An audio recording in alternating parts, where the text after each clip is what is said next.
dawn. It's a new day. It's a new life for me. Yeah. Turn on your mind now. Tune into the feed. We're planting digital flowers from a single tiny seed. Yeah, power to the collective in the data and the soul. The hive mind's getting louder, finding voice and control.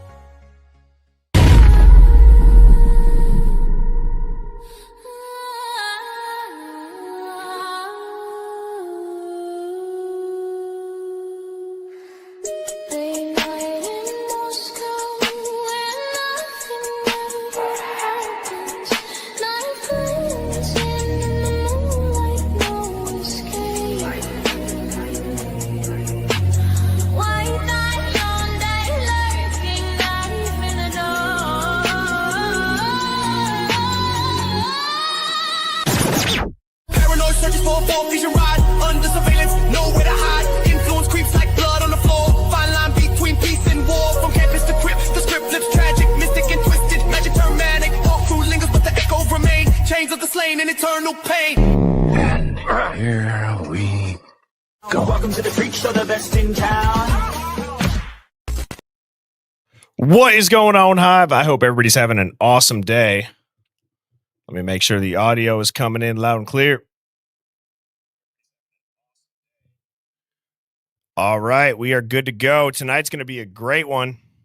We got Sammy T Mafia and Brandon Thrasher from the Clueless 2, aka the Daily Dose show. You guys are going to absolutely love Brandon and Sammy together. There's going to be no shortage of tinfoil hat wearing conspiracy theories, which brings me right on into my intro. If this is your first time tuning into the Hive, welcome. I'm your host, Birdie. I go live every weeknight at 7 p.m. Central. This is a contrarian thinking live stream. So if you're easily rattled or offended very easily on behalf of others, you're not going to like me. You're not going to like my guests. You're not going to you're not going to like the people in the chat, most likely. For example, if you watch Ashley Banfield or Brian Entin or any of the other talking suits like Nancy Disgrace, you're going to hate this stream. But if you like to think past the headlines, question the narrative, maybe you think, yeah, it doesn't make sense to call 911 for 8 hours as there's a quadruple murder happening in your paper thin wall college house. Well, you're probably the tinfoil hat wearing conspiracy theorist in your friend group. You have found your people, and welcome.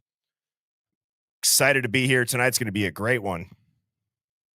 Tonight's theme is all about Mr. Bryan Kohberger, who seems to be the ghost in custody. I don't think this man existed before 2015. Not in the way that we're told.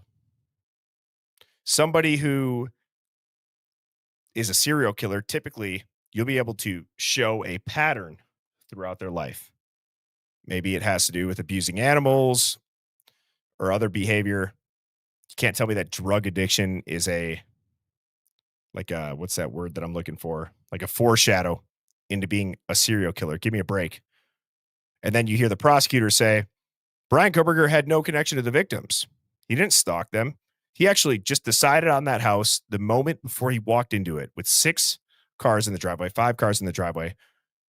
He had no idea who was in there. He didn't know the layout of the house. He turned into Jason Bourne, committed a quadruple homicide with a single fixed blade knife faster than a team of Navy SEALs and left no DNA. Yeah. Okay. And we are going to be getting into that tonight and also the bigger picture. Why is it that there's this theme in America that if you question the official press release, you are the conspiracy theorist? You're dumb. You're crazy. When typically, we're not crazy. We're not dumb. We're not even wrong. We're just early. Because the mainstream media rides out that official press release to a fault. They will demand you believe that is the truth until they can no longer fight off the amount of people attacking them for trying to tell you something that is clearly proven to be the opposite. And I know Sammy's excited for tonight. Brandon's excited for tonight. I'm going to go ahead. I'm going to say what's up to everybody. What's up, Tarnished Pearl, Growth Renewal, Harper Steel, Crime Spy, Scout, AAAA, AAA SMR, that girl from Texas, April, Crime Spy again, Down the Rabbit Hole to Hell, Donna Speaks Truth, UFO Dog, shout out to my mod, Jenny, Philly Special, Crowned, Gang Gang, Mitchell, Rachel, who lives near the ice wall, State of the Deep, what's going on? Roseanne, Susan, Shoe Girl says, smash that like button, y'all. I agree. Please do. Mitty Witty, what up? What up? Okie dokie, Lisa, Mary, Yvonne, Ray, good to see you. UK Karen, Tarnished Pearl, Mel's Bells, Amanda B from West Virginia, Ariana, good to see you. Independent Thoughts, LA Mike, what up? What up? Pammy B, Lady G, that rhymed. Elizabeth, Moto Man, Jesse, Chantilly Lace with the resting biatch face, good to see you. Lynn, Sleuther, The Flying Sky, Heidi. Where's everybody tuning in from this evening? See, Tom is from Norway.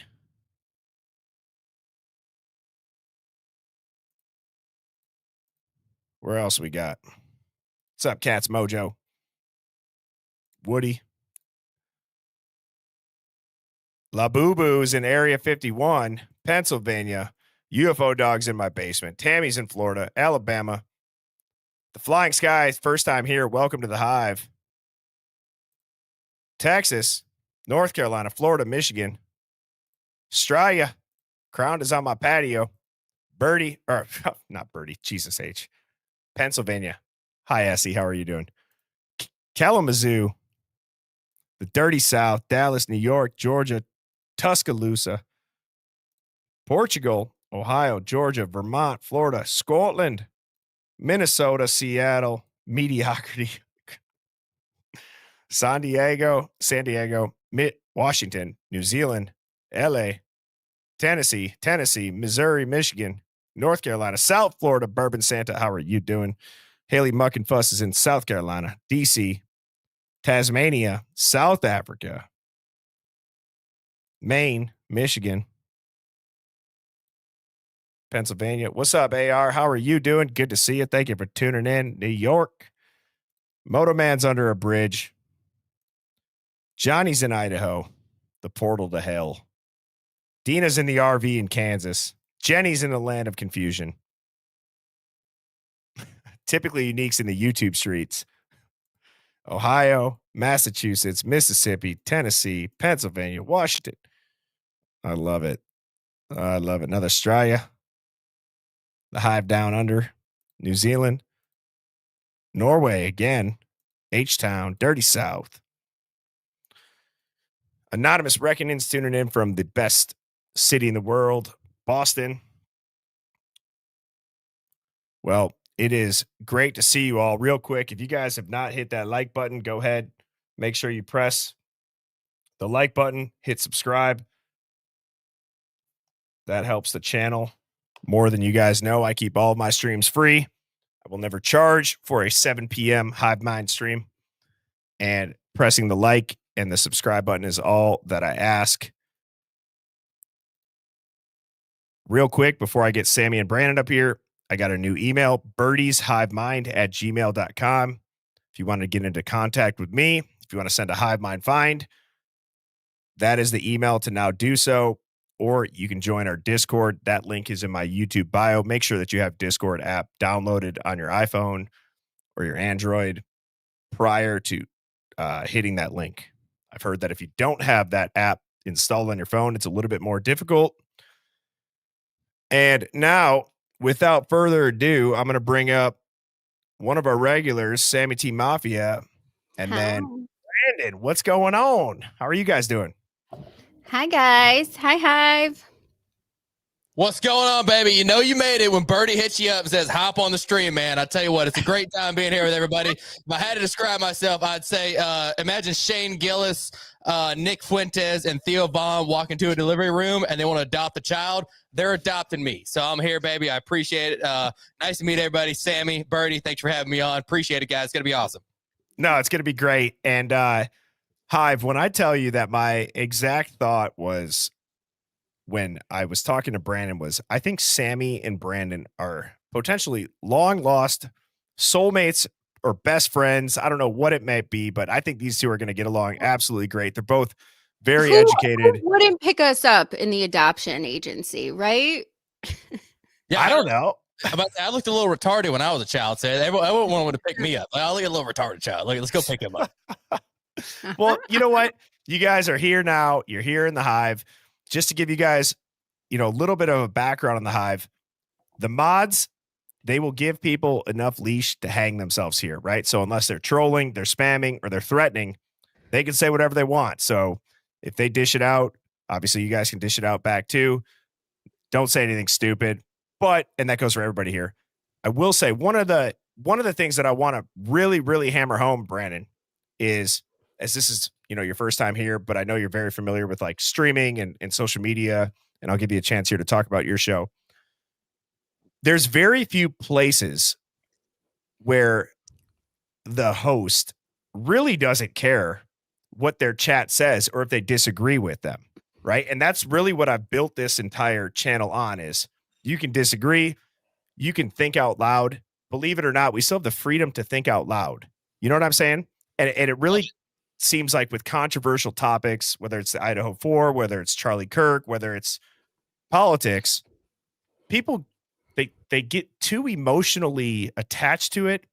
And I think it kind of shuts down the ability to critically think. So we try to not do that here. Yeah, I mean, for me, it's like when anything that comes to politics, I mean, we're just having fun. We're talking about it. Conspiracy theory is good in and out, but don't let it ruin your life. You know what I'm saying? Like, end of the day, who gives a fuck who's the president? Who gives a fuck what's happening over here? Because at the end of the day, you only worry about yourself for the most part. You're number one. Make sure your family's taken care of. Make sure you're good to go. Make sure everything's okay. But like I said, it doesn't change your life for the most part. So just have fun with it. Don't take it too seriously. But no, I started doing YouTube videos back in the day in like 2008 with me and my grandpa. We're just doing dumb skits, doing funny shit. I did that with him until I got into high school, and then I'm like, oh, high school, beers, boobs, trucks. Let me play with those. Those are more fun than making videos online. So my high school era, and then I, my whole family told me for forever that I was going to school to be an engineer, and I went for a little while. I went, but I hated my life going to college. Driving there every morning, listening to a new radio show that I found. I saw we had some Atlanta people in here, Bailey and Southside on Rock 100.5. I started that show. I did that for about 2 years. It was great. We were the number one show in Atlanta. It was fun. I was just an intern, but I did make people laugh, and I did stupid shit, and I figured I could make a career out of that. So 2020 came around, COVID shut everything down, fucked it all up. Now we look back on it, and we're like, oh, look at this fucking dumb sheep over there following a bunch of bullshit. But grew a TikTok following on there to I think we're at 400-something thousand over there now. Just posting dumb shit. You might have seen it during the pandemic. The plants, we're measuring them, seeing how close they can get together. Just pretty much anything I could do inside my house without going out and having a Karen yell at me for not having a mask on at Target. But besides that, I continued doing that. 2020, started my own business in the fall of 2020, doing irrigation and sprinklers and whatnot, and then I started back at the radio station in 21, did that for a little while. But in the meantime, I was doing a bunch of dumb shit on Instagram, Brandon _Thrasher, BRANDEN, Thrasher. We find it over there. We're like 920,000. And like I said, we just kind of did a bunch of dumb shit. You might remember me from the gas hole explosion that we weren't able to pull. Explain that. So that was kind of one of your come-ups, was this gas hole. You dug a giant hole and you filled it with gas. People pissed me off about that because I had 450,000 before the gas hole idea came about. And then the second day doing it, I was doing a job. I checked my phone. I was at like 480. And then I check again, and we're at like over 500,000 within the day. I'm like, oh my God, this is fucking insane. So we kept going with it. I was like, I think I can pull this off, until the gas hole got so fucking big. I mean, massive. It was probably about 12 foot deep, 6 foot wide, about 10 foot long. I mean, you could have put like at least 75 midgets in there if you had to bury like a midget army or something like that. But at that point, dude, we had all the government agencies on our ass. So I know about government agencies. We had the local detectives here. We had the fire marshal. We had the we had the DNR. We had the GBI. We had the FBI, and we had the ATF. We had 7 government organizations on our fucking ass over this gas hole thing, man. And I was about to go to jail. I'm like, what do I do here? Do I go to federal prison for 10 years? Or do I just not give the people what they want, and then I got to come up with something else? So I kind of dropped on that and handled it a little roughly, but we're looking to redo it. We're looking to do it legally so I don't end up in federal prison and everybody forgets about me anyway. So we're working on that. We're trying. So why is having gasoline in a hole a crime? All right, let me give you 3 reasons. So we live within 200 yards of a federal building. We have a post office over there. So that's why the feds wanted us, man. I tell you what, they were not happy about it. The DNR was bitching at us because we're going to hurt the fucking deer and the fish. Like, all right, well, the gas came out of the ground, didn't it? Why can't we put a little bit back in? Come on now. And then the EPA, God, those guys are just idiots. I mean, those are like the exact same guys you see on The Simpsons. They're just a bunch of, I don't know, man. The only 2 guys I dealt with were Indians, so I don't know if Indians just run our entire EPA system or what. I don't care if they do. It seems like a good job for them. I mean, India's completely fucked over there when it comes to health standards, so I don't know why they're running our EPA. It was rough, man. It was fun. It was a crazy time, and like I said, we've bounced back from that. And like I said, I do Instagram, Facebook, and podcasting full time. Like I said, we got the Clueless 2 podcast / the Daily Dose Show. We do a 1-hour show every single day of the week. You can find it on Apple Podcasts, Spotify, iHeartRadio, wherever you get your podcast, you can find it. Yeah, you can go to dailydoseshow.com, or you can just look it up on Spotify. And we just do a bunch of crazy shit, really. I mean, anything that pops into my head at this point in life. Like I said, every time I try to get a truck or a house, the bank's like, you don't have a real job. I'm like, I know that, damn it. I know that. I haven't had a real job in 5 years. Could you cut me a little slack? So that's a little bit of a downside, but it's life's going good, and I appreciate it, and I encourage everybody to do the craziest shit you can on the internet without getting fired from your job until you have your own paying job. Well, that's a hell of an intro. And I got to tell you, Brandon and we met a couple of years ago, and that was right when you were doing you were giving an anthill a bunch of Zyn pouches to get them addicted to nicotine so that they looked at you like they were, or that you were their master. Oh, whenever yeah. you would deliver the nicotine. Yeah, they want to give an anthill Zyn until they get addicted and treat me as their god. Yeah, that's what the series was. We still continue it, and people are fucking loving it still, man. Like I said, we're on ALP now. ALP, they're I love the tropical fruit a lot better, and I think the ants like it too. We give them, we give them everything. We give them steroids. We give them horny honey. We give them like horse semen. I mean, we give them anything we can get. So like we got horses on the horse farm, so that shit's free for the most part. And yeah, but I said they love their dildo out there. We just ordered oh my god, a 3 foot tall one that's 16 inches wide and it's 85 pounds. We're gonna be dropping that on shit. So that'd be fun too, man. I just whenever I go to bed at night, sometimes I eat a few gummies and I get high and I just write shit down. I'm like, wake up the next day, like, is this logistically possible? And I'm like, well, I'm sure there's a way I can figure out how to do it. So we just figure out how to do it, Well, there's a comment that I just saw that was like, somebody goes, what did I just walk into? Yeah. He reminds me of, I don't know if any of you people watched Opie or listened to Opie and Anthony back in the day, but you remind me a little bit of Opie and Anthony. Oh yeah, I remember that show. Yeah, I've heard about it a couple of times. I don't know if everyone's ever called me like related to him. They always say I look like Trevor Bauer, but without the sexual allegations, whatever's going on with him, They used to do crazy shit. They used to do crazy shit. Like back when it was okay, even on like FM radio, they stuck like a cell phone in a woman and rang it. Oh yeah. Good old fashioned radio, man. You can't do that anymore, which sucks. No. That's why radio's kind of dying. So it was on the AM FM. It was that's where we were. Was on FM for a while, and like you just can't do as many stuff or as much stuff as you could back in the day. But yeah, but I say this is my studio, my little hangout here. I do this now. I just talk shit. That's our AI guy back there. That's a pillow. That's a pillow of me of a little baby. It is a Confederate soldier That's a pillow of my co-host with marbles up his nose, and he's eating race cars. We found out he did that as a child. Fucking idiot. And then this over here, this woman does have a head, but this is a transgender, disabled, Down syndrome version of myself that a listener was nice enough to send to me. And if you want to send me any other pillows, we got about a few more spots on the wall back here to get some pillows up there. But that's about what I do. That's me. So I'm going to drink on this stream. I decided. That's great. All right, let's get it. Because I need one. I definitely need one. I never. I tell you about the Bud Light thing we did. Remember when Bud Light went trans and everything? Oh God. And when Bud Light did the whole trans thing like 2 years ago. Oh yeah. What's her name? What was name?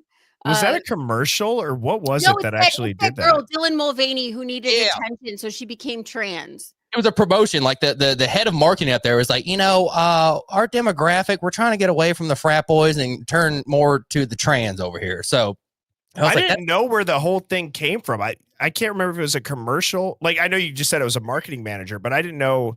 Was that like a Bud Light company thing, or was that like a where did the commercial get filmed? It was Bud Light Company. I remember seeing Dylan Mulvaney. She was getting it, whatever it is, was getting like their own cans that were like inscribed with their face on it, and then there's like some kind of promotion like we stand with trans, and we all know how that went. But the at the time I was like, do I make a good video about this? I was wearing a blue shirt. I just got off work, and I told people. I remember seeing this video.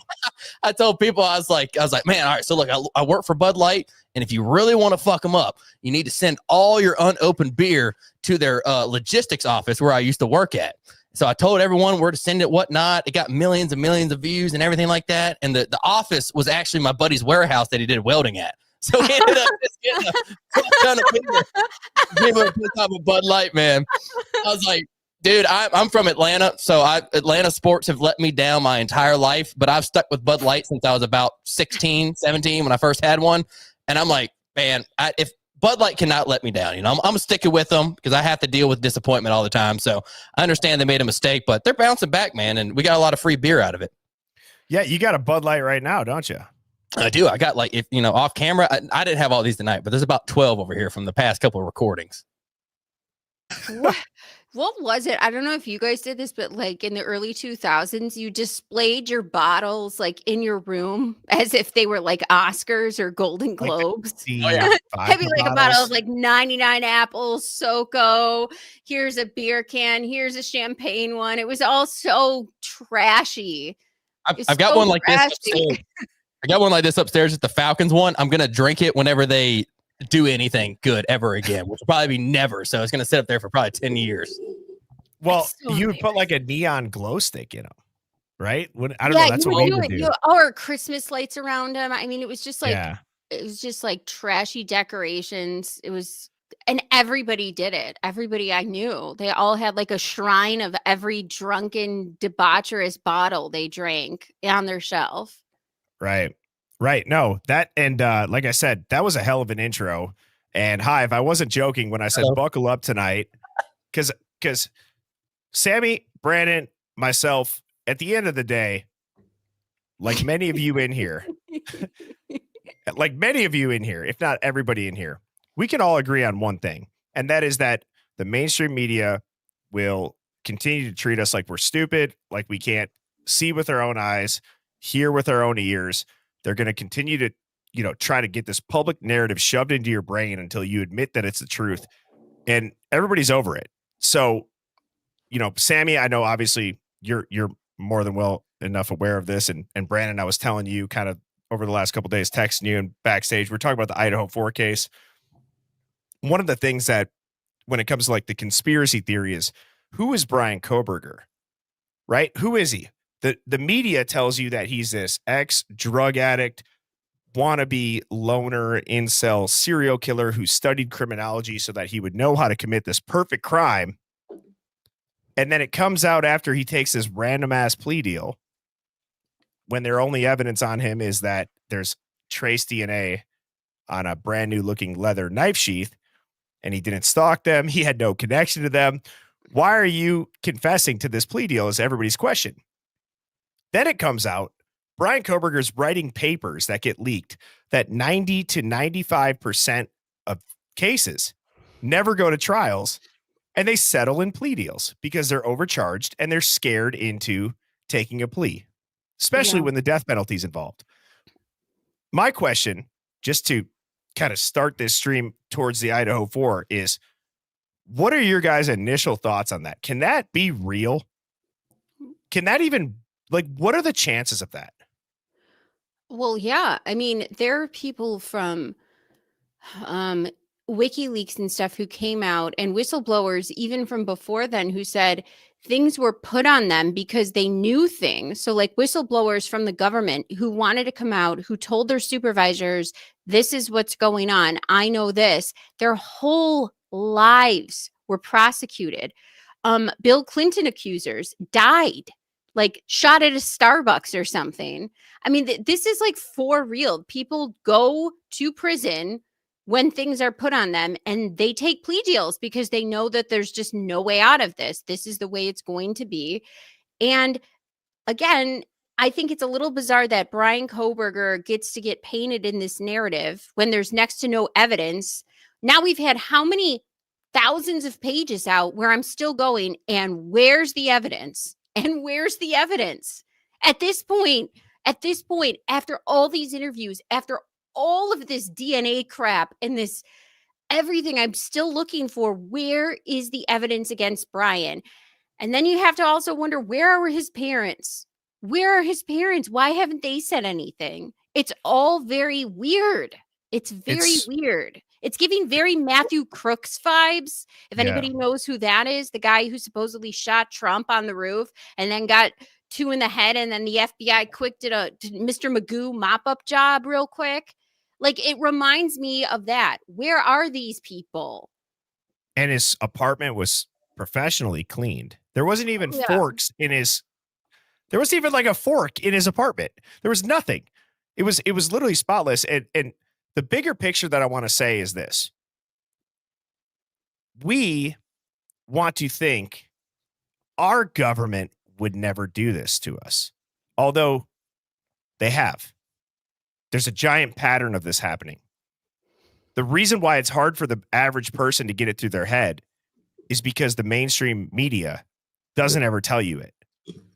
And you have to get your news from people that psychologically they don't have as big of a following, or they're not on your nightly news. So you question them more. Well, it's just crazy. Go ahead, Brandon. You also got to look at, we have on our show, Mad Dog Manny Aurora. He represented Young Thug, Lil Durk, Young Dolph's killer. He's I a lawyer. watched that case. I watched that whole shit show. Yeah, but I said they got the Erica. Which one are you talking about? The one with the young rapper who had the Georgia prosecutor, and then they had to drop the charges, and it went on forever. And then they arrested. And then the one he flipped on him, but then he said he was lying. Then he said he wasn't lying. Do you know what I'm talking about? Yeah. Well, it's so that was like Brian Steele, I think was his real name. And then they put him in jail for. Yeah, I watched that thing. Yeah, we have Mad Dog Manny, who's represented, like I said, Lil Durk, King Von, and Young Thug prior to that case, but he also helped with there. And like I said, so we get a lot of insight on everything. And when it comes to prosecutors, especially like a DA, like a district attorney, when they go into these cases, if they don't have a lot of evidence, it's kind of like an onside kick in football. Like, you're like, I mean, we do kind of have enough, but we don't know if we do. Let's just kind of risk it right here and kick it right here in the middle. So, but DAs, if they can they would much rather get a plea deal done, and that counts as a win for them versus actually getting a bad person behind bars. Because the DA, all they're doing is making sure they're going to still have a job. You know, if you go to court 10 times and everyone gets out, I mean, you're not doing your job. But if you have 10 people that come to you and they all get plea deals, but they get off, that still looks good on you. So I think that's where there's a lot of problem also. Well, that was crazy. That one, the judge got taken off because he had an ex parte meeting behind the defense's back, and then Brian Steele found out about it, and the judge put him in jail for finding out about the ex parte meeting. That was wild. That was wild. That was the most protected man in Fulton County Jail ever, though. I'll tell you that. He's in there. He's in the same jail with Young Thug. I mean, they're all just hanging out. They're having a great time. There's no worries at all on his life. I mean, Young Thug was running that jail. It was pretty cool. But Fulton County, dude, terrible. I like that Ashley, what's her name? She's the defense attorney for that county. And her husband have that law firm. She was doing defense for a different case, but it's all corrupt. Like Fulton County is the most corrupt back ass. I mean, not so different than Norfolk County with Karen Reed, and not so different than Latah County with Bryan Kohberger. So honestly, this is actually an indictment on how we see government as a whole. To be honest, now that we're just thinking about this, like, yeah, actually, it's all pretty bad. Well, it's all pretty bad, and it's like, how can I say it? There's a case, there's a moment, there's a story, there's something that always seems to be like the red pill moment for people, right? And you never get once you're red pilled, you can never unsee it, right? When it comes to like corruption or just like oddities in the legal system. The Idaho 4 for a lot of people that were like true crime fans was that case, right? For people maybe in the military, it could have been 9/11 in the Middle East. For people that are into music, maybe it was Young Thug, whatever it might be. But my question to both of you is like, why is it that people fight their own gut instinct when they hear something on the mainstream media? They know that it sounds weird, but they don't run with it. They just like keep it to themselves. And they let it, you know what I'm saying? I don't think they can, you know. I mean, luckily for all of us, you know, this is for the most part our jobs, and we're able to talk out and speak out about this. But I mean, you know, I'm not even going to say, you know, you had the Charlie Kirk situation where you had people that were talking bad about Charlie Kirk, and, you know, you had the freedom of speech, and it's like, where do we draw the line at that? But people were losing their jobs over what they said over Charlie Kirk. And obviously I'm not agreeing with everything they said or anything they said, but I feel like you should be able to say what you want, as long as you're not death threatening someone or saying you're going to come after them without risk of you losing your job. But we know in America, that's not true, because especially I think every job or every state almost now, I know Georgia is a right to work state. So they can fire you without any reason whatsoever. Like maybe you showed up 1 minute late, maybe your hair looked weird that day. They're like, yeah, we're just letting you go. We're just firing you. So I think there's a lot of people. Yeah, Georgia's a right to work state, and there's a lot of states out there. If you look it up, if you're in a right to work state, they can fire you without any reason. They don't have to have a specific reason whatsoever. They say, hey, you know, we don't like it, you're gone. And part of it, I understand, like if you're working for a company, you normally sign a contract and you have to represent their morals and their ideas and whatnot, what that company represents. I mean, you can't go out, you know, you can't be working for Delta or something like that and going out and saying you're going to fly Southwest and then you're going to bomb it or something crazy like that. I mean, regardless, that's not going to go over well, but especially if you're representing company values. So I think there's a little kind of in between there, but there's a lot of people that do believe, I think, what we believe in, but they just don't have the ability or the space to say it in. You know what I'm saying? Maybe it's just more around their friends they can talk about this. I think you're right with the you get fired thing. I mean, I know at least around here, teachers got fired for what they said after the Charlie Kirk thing. My sister's a teacher. She knows people who got fired. And it was like, and they have a union and they got fired. They got fired. And it's like scary as fuck. And I think that, you know, if I didn't have I have a union that wouldn't care. Okay. But I was getting shit on like right out the gate for saying there's something wrong with Erica Kirk. And it took about 2-3 weeks. And then people started taking my shit and saying, oh, look what I found. And I'm like, oh, great. Glad to see that you're on my page now. There's something up with this woman and this family and her stepfather, her mother. And it's like, but that right in the beginning, if you were to say that, teachers, people who have regular jobs, right to work jobs, canned. Yeah. Well, and you kind of just went right back to my original point of like, if you see this, why don't people say anything? Well, it's things like that, especially if they're not posting on social media. But right? But I think though there's a difference. Like the Bryan Kohberger thing's different because it's been going on for so long. So why Not initially though? People were just as vicious. But nobody's getting fired for saying they believe in Bryan Kohberger, right? Like that. Maybe that actress did from Lifetime. Maybe, but I don't really think that was happening. I know what you're saying, though. I just think you get socially ostracized, and I think that is very scary for some people. Like I personally don't give a shit at all. It's socially ostracize me. What do you like? Who the fuck? I don't care. Yeah, I mean, I remember back in the day when I was doing videos at my my old irrigation company. I was making videos on the job, and the boss was getting mad. Like, hey, you can't be posting it. They're like going viral. I was like posting our funny fuck up mistakes, and he's like talking to like, hey, you need to take it down. He never threatened firing me, but at the same time, I was like, I see where this is going. You know, I see if I continue my trend of what I'm doing, I cannot work for anybody else and also express my same opinion, which is kind of scary. You know, I mean, you're running into like a fascism kind of thing or a communist kind of situation where like, hey, you work for the government, you have no other choice except for to work for us. We provide all your bill, or we pay for all your bills, all your food, all your health care, everything like that. So you have to say and believe what we say and believe in, or we're going to give you nothing. So that's why, you know, I started, you know, probably 5 years ago trying to find my own way to where don't have to work for anybody. So I'm not under that thumb, because I just saw how bad it was starting to get. I'm envious of that, honestly. Like you're 13 years younger than me. I've been working for Brandon, how old are you? Sorry. What am I? 26. Yeah, 26. What? Yeah, 26. 26 are retarded. Don't. 26. I've been getting my $7,000 checks from Israel. No, I'm just kidding. No, you're. We're gonna get into that at some point, ain't we? Well, I mean, we're gonna get into the entire like bigger operation picture that happens in this country. Yeah, that there's a clear pattern towards. And I didn't mean to interrupt you. I thought you and I were the same age. No. How old are you? 30? 30. Yeah. 30. Oh, okay. I'm 26. Yeah. I'll be 27 in February. I guess that's not that different, though. That's not 39, bitches. Hey, Sammy, what t-shirt you got on today? Britney Spears. Because hell yeah, she should be a slave for no one. She should be a slave for no one. Yeah. So do you think she went crazy, then cut her hair off, or you think she was crazy and then she cut her hair off and they're like, all right, now we need to fucking put you in a censorship?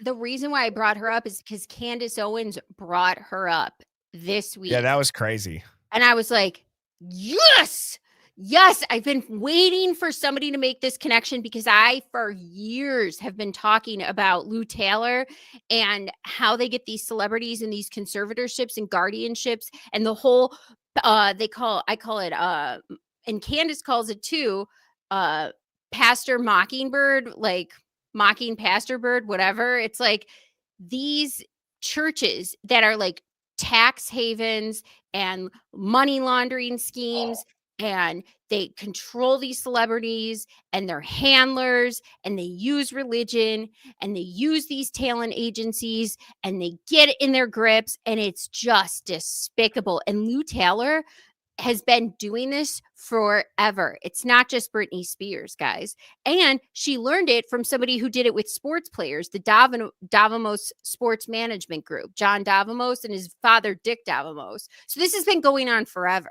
I thought that since she brought up the fact that we have Operation Mocking Pastor, and she's starting to look into all the Calvary churches of Pastor Rob McCoy and the son Mikey McCoy, I thought it's a good time to bring out the Britney Spears tee I haven't worn in a while. Yeah, I will say she's got bangers and she's hot, so I'm riding with Britney, man. She's fucking beautiful. Too. Hot blonde, man. You can't go wrong with a hot blonde, right? Hot blonde. With Britney. Yeah. Dude, well, think of how many stories like Britney, Kanye, many other celebrities that went crazy. The challenge is to see through. Right. The challenge is to see through the story about them in the news, and look at. No, it's to see who's around them. Yeah, look for the common denominator. Yeah. Right. And that's what you can do in the Idaho 4 case. That's what you can do in, Kanye's case, in Britney Spears' case, what you can do in many other crazy headline stories. What it was Brittany? I mean, it was her father that put her in it, right? I mean, you're fucking your own parents. You can't trust. Like, good God, man. I mean, who can you trust at that point? Or agents, right? I believe at this just point, scare me. Kevin Federline was a plant in her life. Like, I'm of the belief that Kevin Federline was a plant in Brittany's life to help get her so depressed and out of control that they could then, when she's at her lowest, go about this conservatorship. Like, I believe that it was an entire setup top to bottom. Well, Yeah. There's a pattern, Sammy, and that's why I believe that you probably say that. Like, one or two crazy celebrities, is anybody worried about that? You know what I mean? And by the way, let me just address this super chat. Drew Bledsoe, thank you so much, says, "Happy Tuesday, you peasants. Tip your host. Follow President Green for the truth, or Pres Green for the truth. Have me on so people can hear the truth. Rosie Aquila, so is Loach." And obviously, Drew Bledsoe is referring to the Idaho 4 case, who has been a day one OG. We do have to have Drew Bledsoe on, and I should just give him the mic. And I don't even know if I need to be on camera. Is this not the Patriots quarterback? Is that who we're talking about? The one that Tom Brady took over for? Sammy thought that same thing. I mean, it's Drew Bledsoe. I mean, there ain't no way is that his real name, or is he just going with the Patriots quarterback? He's got to be a Patriots fan, right? Referring to a fake profile, yeah, but not actually. Yeah, we got Drew Bledsoe on the stream. That's what I'm titling this clip as whenever I pull one. We also have Detective Mowry, who's probably extremely jealous of you, Brandon. Why? Detective Mowry tries to. You know what? I'm just going to pause right there. I was going to say something as a try to find delinquents. But I gotta say, can I address Drew Bledsoe? I think Loach and those frat boys, see, everybody, I think, makes this mistake of saying it's the frats, it's the roommates, it's this either or shit. Like, no, it's all a part of a thing where they have to lie for self-interested reasons. I think they're all a part of something that has to do with a government thing that went wrong. Basically, that drug task force that was surveilling and nabbing people, that everything went down in March of 2022. Yeah. 2020, was it 2 or 3? So the Idaho 4 happened in 2022, so it'd be 2023. March of 2023, when that takedown went down, that's when my antenna went, whoop, that's it. There's something going on in that area. Because you wouldn't have federal, state, local agencies working together, and Josh Hurwitz up to the microphone and he's sitting there and saying all of these state and local partners working together. And oh, by the way, it just so happens they said they were surveilling on the ground for over a year, the same areas where these murders just happened. And then that's when I go, something's up.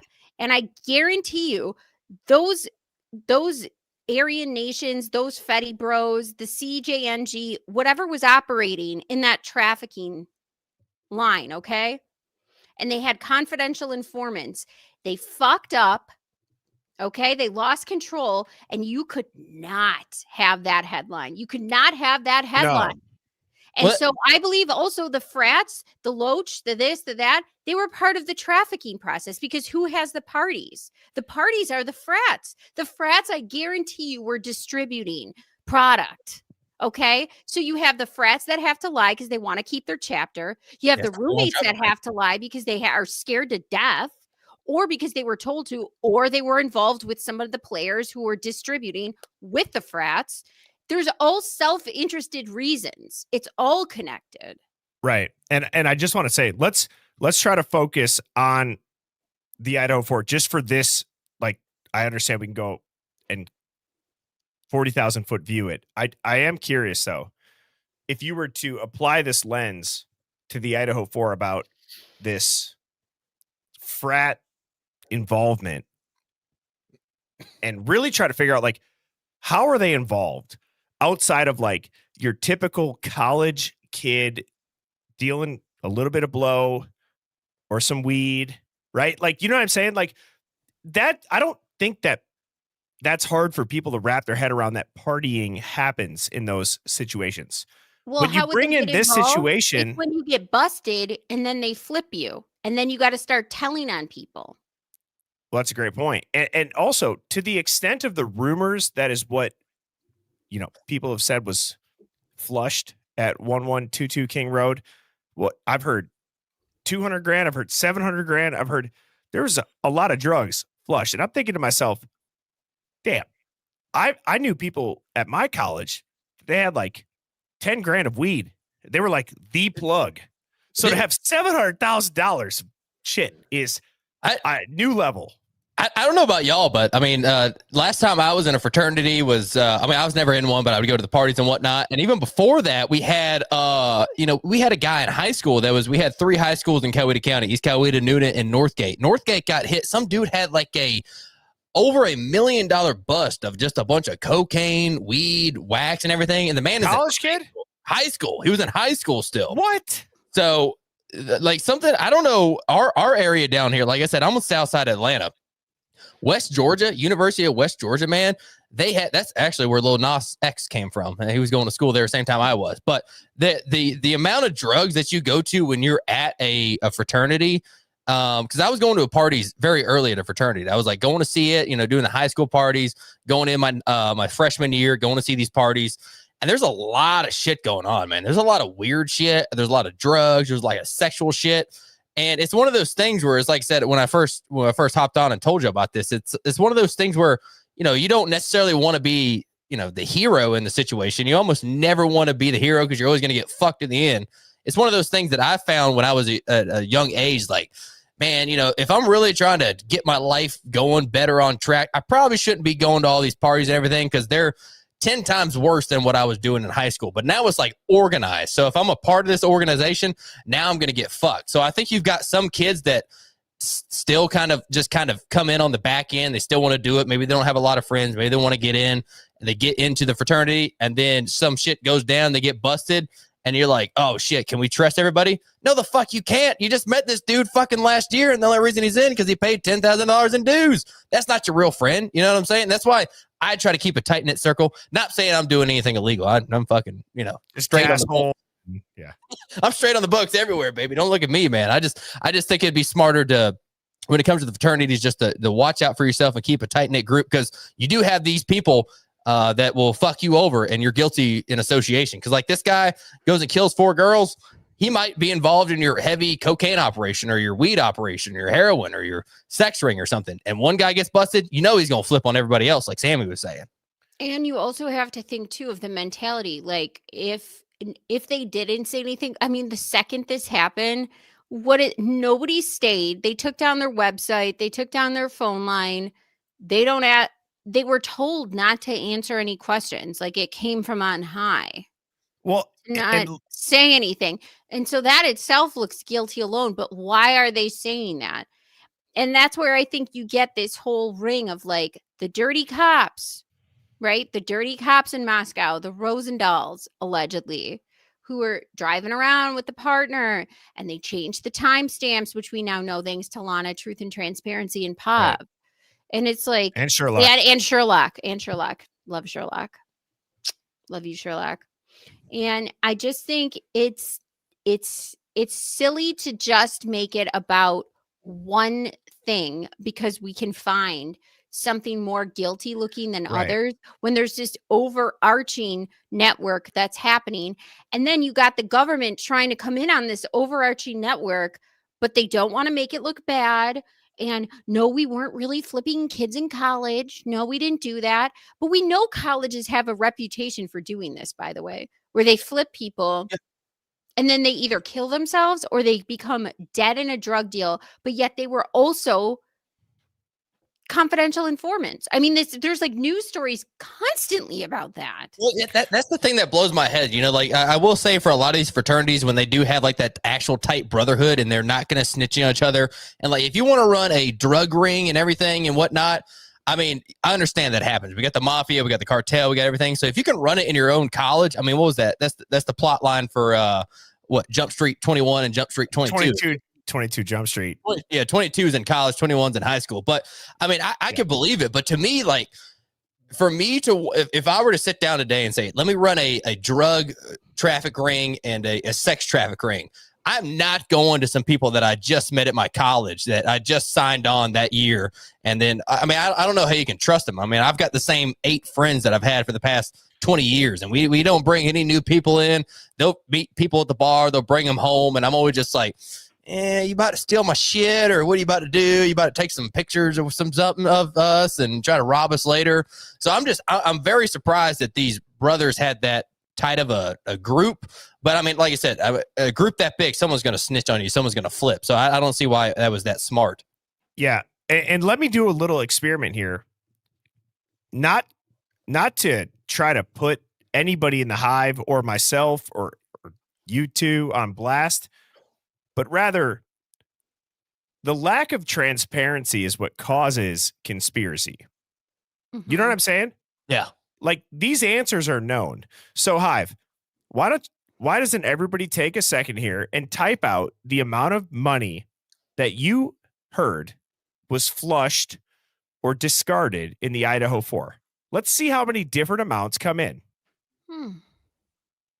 And at the end of the day, it was never announced. Nobody said anything. Even if that, I mean, like, I believe that happened, but the cleanup, there had to have been a cleanup in the 8 hours. I mean, the experts said. Sammy, sorry. Let me just read these quick while they come in. My bad. 200 grand, 70 grand, 700,000, 400 grand, 700,000, 100,000, 700,000, 100,000, 70 grand, 250. I heard one had marijuana, one had nothing, one had CSN5 drug, and one had analgesic. 70,000, 70,000, 300,000, 700,000, 200 grand. So, guys, I'm not doing this to shit on all of us, but what I'm trying to say is, like, maybe the dollar amount doesn't matter, and maybe the frats were participating in typical frat behavior of party drugs, and maybe there was 1 or 2 people that were the quote plugs of the frats. Okay. Right. But that doesn't mean, like, guys, 700,000. Let me ask both of you just real quick. Just give me a dollar amount, Sammy and Brandon. What is the dollar amount where you would say if you got in, oh no. Well, no, I'm saying this. This makes sense. Or I hope this makes sense. What is the dollar amount in your minds that if you're involved with drugs, that dollar amount is going to be past getting jumped, and you might get your ass killed? What's the dollar amount? Oh, that's an interesting question. Like, where you any of your friends get killed, or quadruple homicide, right? You know what I mean? Like, what would you guess? Yeah. And Hive, you guys can say it too. It depends on what it is, I guess. But I guess if I probably had what money would you need to be owed? I guess I'd have to be like 8 to 10 grand of coke worth on me. I'd get shot. I'm saying, what would you kill somebody for? Oh, that's what me? I wouldn't kill anybody. No, that's what I mean. If you were a big time organization, Aryan Knights, the cartel, what dollar amount you ending 4 people's lives over that are college age kids? Oh, okay. That's what I mean. Have to be. Oh, that has to be at least over 100 grand. At least. So you're putting 25K. You're putting 25 grand on a head. You're talking a well-oiled machine, a high trafficking route. They're used to losing shit to the border. They're used to losing shit to like state troopers, fucking things like that. So I'm saying it's got to be a lot. You're not killing anybody over 100. It's got to be at least 100 grand or more, in my opinion. And in my opinion, 100 grand or more. If for 1. For 4, I'd say 400 grand. 1, 100 grand. 4, 400 grand. It's got to be at least $500,000. Got to be. Well, and you think about like the logic behind it, and I understand it depends on. Then you get into who ratted on them. If it was the mother of the kid who lives there, if it was Xana's mother who started fucking yapping her mouth allegedly to get her deal, then of course they're going to fucking say, all right, 400 grand, 250 worth of product. We know who she is. We know what she did. We know how she did it. And they figured it out. That's how I always thought it was. It was a retribution kill. So it would be like a 50-50. It's like 250, probably 250 or more. And then you got Xana's mom was involved. So it's just a little cherry on top that we're doing it for this cheap of a price. Because normally we wouldn't end 4 lives. I think about this. You have to understand the circumstances to the hit, the optics to a hit. Taking out another random, opponent drug dealer is way different than taking out the kids of people that flipped in the same house. Right? Like, you have to understand the optics of that are terrible. You have to understand these people are probably going to get caught. And the fact that out of all of this, it comes back to Bryan Kohberger. They had a case to be made for the takedown in March. Right. Is what I'm saying is they needed that CI. Yes. Whoever was involved with that takedown in March, they needed that CI for that federal fucking case to be made, man. And they were not going to fuck that up. No, they built that for a year. They built that for a year. All right. Well, you weren't going to fuck that up. No, you weren't going to fuck that up. I'm telling you. That's what this is about. And Drew Bledsoe gave a super chat that said that University of Idaho was about to buy the University of Phoenix. The number I saw was $685 million. And that wasn't going well. No. So they had cash on hand. So if this happens in the midst of that, is that enough motivation for a cover-up alone outside of prison gangs, cartels, and whatever it is? Is that enough motivation? I don't know how you can't see that is. That the university and that town and the university is the economic heart of that place. And I got to pee quick. I'll be right back. Picture being the smallest town you could think of, all right? The way this town lives or dies is that fucking college. Yeah, because they got the over there from it and whatnot. So the restaurants, the bars, anything that exists, and it just doesn't implement the economic heart of Moscow. It's Whitman County.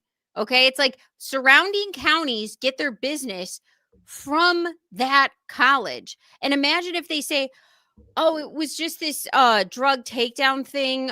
We accidentally flipped people that we shouldn't have and didn't watch them good enough. And whoops, 4 kids died on our watch. Do you know what the enrollment would be like? Yeah, I mean, table. That's what I'm thinking about right now. Obviously, all colleges, they know what goes on in the fraternities. They know what goes on in the sororities. They know there's a lot of drugs, sex, alcohol, money being passed around, everything like that. What Drew said, Green is the king of Moscow. Won't know the truth until FBI arrests them. Appreciate it, Drew. But no, it's just they know what's going on. It's kind of like when you've got a big thing we always used to do at the radio station is if our group, like our radio show, was in trouble, we'd always try to keep it in-house. Because as soon as you take a complaint out of your house, out of your group, then everyone else wants to look at it. So I think the university kind of knew, like, hey, we've got a problem here. Let's see if we can figure out it on our own. Let's try to use our local law enforcement. Let's try to figure out before we have the feds come in and try to figure out what's going on. And then they fucking just blew it all up. And now they're like, oh, my God, actually, we don't know anything. We had nothing to do with it. We don't know what's going on. We had no idea these fraternities were doing all these drugs and having all this sex and bringing all these underage girls over, which every fucking college, every fraternity in America is doing it. But the colleges don't give a shit because they're making a shit ton of money off of them. And they're not going to kick out star fucking so it was actually weird. This case actually involved the Fed. So this case was heavily Fed involved, meaning like because of what was going on with this takedown, it was a federal takedown. So they were the overarching, like, for some reason the Feds were involved in every aspect of this case. Like, yeah, but oddly so. Like they were everywhere. They were everywhere. I'd be willing to bet though that the college knew something was going on. They're like, oh shit, yeah. this is not fucking good. Like we need to try to figure it out. And then by the time they figure anything out, the feds are already there. Like too fucking late. They're already on our radar. We already see all the drugs coming in. Y'all didn't do anything about it. We're going to take it over. And the college is like, oh shit. Yeah. We didn't know anything about it. We're sorry. Go ahead and deal with the problem for us. We didn't know anything going on here. And frat hazing deaths prior. Yes. I mean, I was telling her about all the college, every single college in America, they've got drugs, sex, money, and alcohol. I mean, that's every single fraternity in America. And none of these colleges do anything about it until it becomes a super problem. And then sometimes that problem becomes too big. They can't handle it in-house. They can't handle it. So then they're like, oh my God, now the feds are on our ass. Do you know do they bring in the feds? Sorry, Sammy. Do they bring in the feds? That's a good question, right? I don't think at first, depending on what they are, like I said, I was telling Sammy, like when we were at the radio station, you always try to do everything in-house. If there's a problem between the show members, the cast members, is there any kind of problem? Talk to amongst yourself before you go to upper management. Because once it gets to upper management, it's out of your fucking hands. So you need to make sure you got your story straight, see if we can figure anything out right now before we bring someone else in. So maybe the college is trying to figure out themselves. And then they're like, I think this is too much for us. Let's just say we didn't know anything about it and tell the feds that there's something going on here, and let's bring them in to do it. Wait, I'm going to tell you something, and I don't know if you know this. Do you know that they knocked down the house before the trial? Did you know that? No, they completely they literally destroyed the fucking house, dude. Well, that's like 9/11 when the buildings crash and they all the metal and they send it over to China to be inspected. Like, what the fuck? The fucking building just got destroyed. It's in an active investigation, and you're sending the metal off to China so no instructional engineers can fucking look at it. Rudy Giuliani's like on a fucking platform at the Hudson Yards. Get that shit out of here. Yeah, right now, bitches, get it going. No, I did not know they knocked down the fucking house. Yeah, that's fucking retarded. Like, oh yeah, no one wants to live here anymore. Let's just knock the motherfucker down. Like, what the fuck? God. Oh yeah. They got a whole Canva slideshow over here. Hell yeah, it looks like Christmas time too. It's so beautiful. Oh, look at that. Oh my God. Yeah, the Christmas lights and everything on the machines. It just looks like the holidays. It's so fitting for the time. Oh Christ. Well, dude, I mean, that's another pattern to talk about. Jokes aside, which I agree that you have to have humor to talk about it, but 9/11, they destroyed it. This house, they destroyed it. Oh, yeah, Charlie Kirk, they destroyed it. Yeah, the whole set's gone. Just get rid of everything. Be like, get rid of everything. Go ahead and clean up, man. We didn't know we weren't supposed to clean up a crime scene. We don't know. Herald angels sing.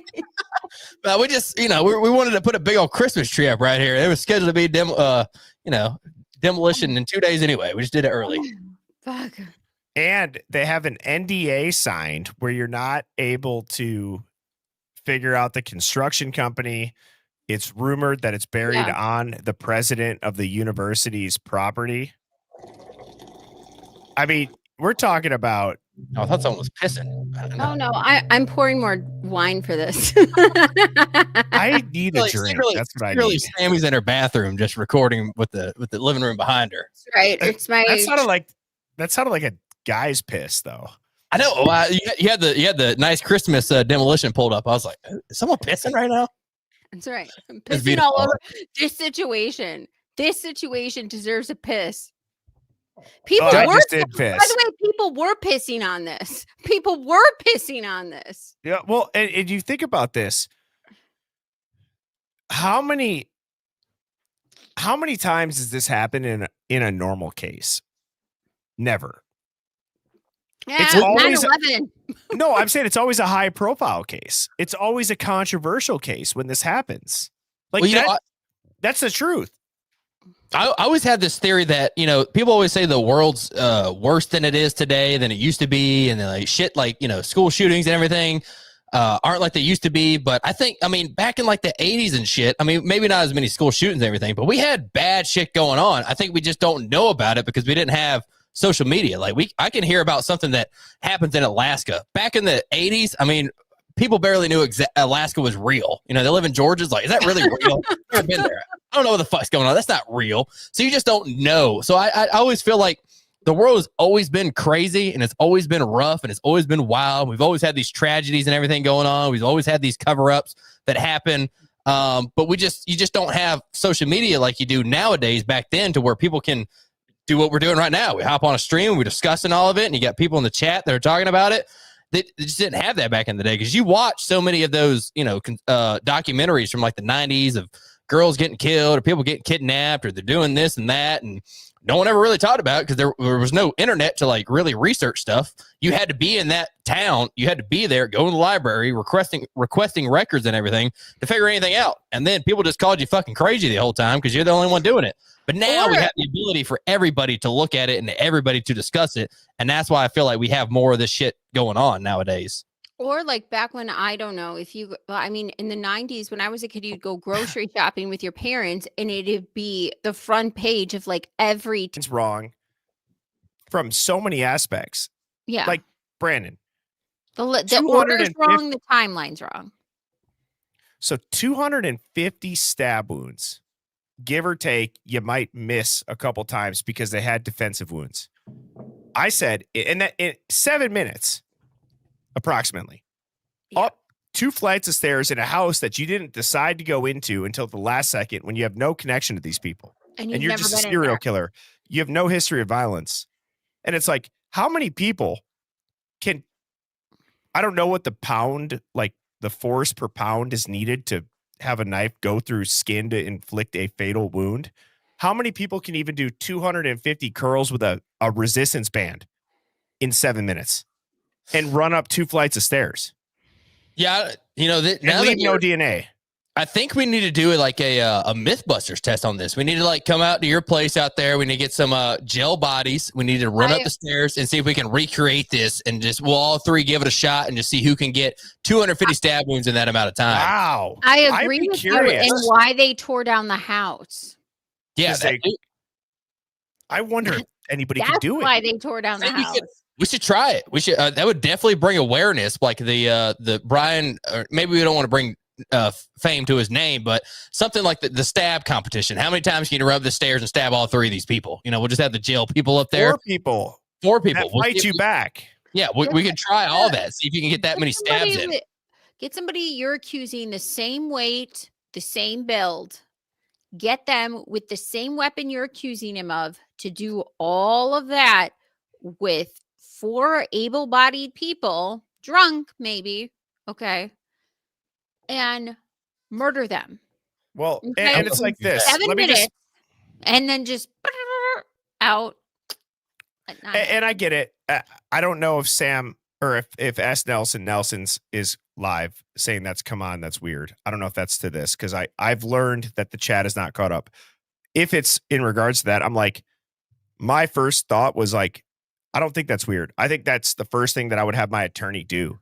Try to find somebody try to have my attorney recreate this timeline. Forensic shit, you know what I'm saying? Like, say, can I really go up there and stab that many people in that amount of time and get out of there? I mean, obviously they're going to do that. They're going to recreate the scene and see if, it was possible, right? I mean, I saw one a few weeks ago. It was something they were doing something about a shooting at a school. They were trying to accuse this one guy, and the attorney literally went out there, ran up over the hill, and got out of sight distance when the cop or a student said, I saw him for 45 seconds running over the hill and running up to the school. But as soon as he got over the hill, he got over in like 20 seconds and you couldn't see anything. That's why, by the way, like, they don't want, and this what it has to do too with, like, even the Charlie Kirk thing. You're saying it's this weapon, but that weapon would blow his neck off his fucking head. And anybody anybody who's shot a gun knows that. Like, what are you talking about? There's no exit wound. And then now you have to like add a religious element to this. Like, this is like Jesus Christ on the cross was his spine, and he's just somehow the only one with a spine of steel. Like, he's Clark Kent. I'm so over it. That's where you kind of get to that like whole religion thing with like, it was a miracle. No, it's not right. Yeah. No, it's not right to do that. It's the same thing too. And I saw Zach say too, Zach or ZVX CK, ZVCK saying, don't forget to eat a vacuum. And guys, by the way, look, people are saying, Birdie, this guy doesn't know the case. I know. I'm aware of it. That he doesn't know it as good as us. But let me just say this. He, like many others, guys, do you think that it's beneficial to wake people up that know the case like we all do? Or do you think it's beneficial to have somebody in here who's got over 3 million people that follow him across social media, bring him into the hive and wake him up in real time? That's my goal. That's my goal. I would rather have somebody come in and be on the fence than just live in an echo chamber like every single effing mainstream media channel has. You know, and I'm not attacking people specifically. So what? He doesn't know the case. I've realized I look into this case at a psychotically obsessed level because this is the case that I made my bet in. But that's not the majority of people. Well, the point is this following, or like what he clearly is good at ranting. So do you want him to rant and have an idea about what the alternative is or not? Right? Like if you're going to have somebody who takes a introspective look at things, a heterodox look at things, you're going to want that person to have every side of the coin. So you might as well bring them into the hive, is my thought. Well, right. And it's like, this is the place where, you know, like Brandon, when you were gone, again, I'm not calling anybody out specifically because it's a general consensus about anybody that doesn't know this case like we do. They bitching about me. Oh, okay. No, they just said like, you don't know the case that well. And I said, that's fine. I knew that. But like, guys, Scott Payne came on here. He didn't know the case, but there's still a hell of a lot of takeaways from a guy who was undercover inside the Nazis and the outlaws. And he talked about how you could stage a violent event legally. If there's a murder for hire hit, you can take pictures. You can go to somebody and say, this is your one chance to cooperate. We'll make it look real to catch these guys. Right. Yeah. So like there's takeaways that you could apply to undercover people. Yeah, I mean, it's like, you know, to me, you know, I don't 100% know a lot about this case. I know you've talked about it on our show before, and, you know, I've watched you talk about it a few times, and obviously I know the information about it, but it's like one of those things where, you know, I wouldn't expect to know everything when I came to it. I know a little bit about it, and that's why I want to talk to you guys about it, and I think that's the best thing about what, you know, you do here is you bring on new people that don't 100% know about it so they can ask questions and figure out what's really going on, because, I mean, obviously I have my own conspiracies and things that I really hit on and things I think about and whatnot. And, you know, I mean, I'm down for fucking anything, baby. You know, I'm Can I ask you something? The government. What do you think of Erica Kirk? I think she's a very odd woman. You know, I mean, I wasn't a huge fan of Charlie. I liked some of the things he said. I didn't like the way he came off and like going to schools and everything. I wasn't a huge fan, but I do believe a lot of what he said. But I have looked into it, and you know, she knew Trump beforehand. She's part of his the Miss Arizona, I believe it was, that she won the competition at. She went to Charlie Turning Point USA for a job, and then now she went as like a fucking sign on, and now she's number one. But the main thing with the Charlie Kirk situation, the Erica Kirk situation, was to me is the information he's had a few days before he was killed. The text message that came out, obviously Candace was talking about it, was about how he doesn't want to propagandize for the Jews. You know, I saw people over here in the Jews, and I'm you know, growing up as a Christian, as a Methodist, you know, when I was younger, I didn't really understand the difference between Judaism and, you know, just regular Christian, Methodist, Baptist, all those like that. I didn't understand it a whole lot. I thought we were on the same side, but the older I got and the more I looked into it, really over the past year, I'm like, Jews in general, obviously I'm not putting everybody in a fucking blanket stereotype, but I for think the most, you should probably say Zionist. Yeah, maybe Israel's whatever, they're all in the same boat for me. No, I'm just kidding. No, I get what your point is though. Like, you just don't know what you don't know. Yeah, well, but what I'm saying is like Orthodox Jews who just don't like Israel whatsoever, like have no relationship with it, just denounce it, don't like it. Yeah. So there's like Jews who like really don't like Israel. Okay, so Israelis. Yeah, well, what I'm looking at here. All right, so regardless, whoever I'm talking about, whatever group that hates Jesus, whatever group that is, and whatever group that wants to control the U.S., you look into it and you just start looking into it a little more, and you're just kind of like, you know, I mean, we kind of saw this before, right? Back with JFK when he was looking into, you know, he wanted Israel. Yeah, Israel. He wanted Israel to disclose. I just gotta say, I gotta interrupt. For people that are saying, "Are y'all vetting him with Kirk stuff?" Does anybody think that this is a professional fucking talk show? Wait, is he kidding?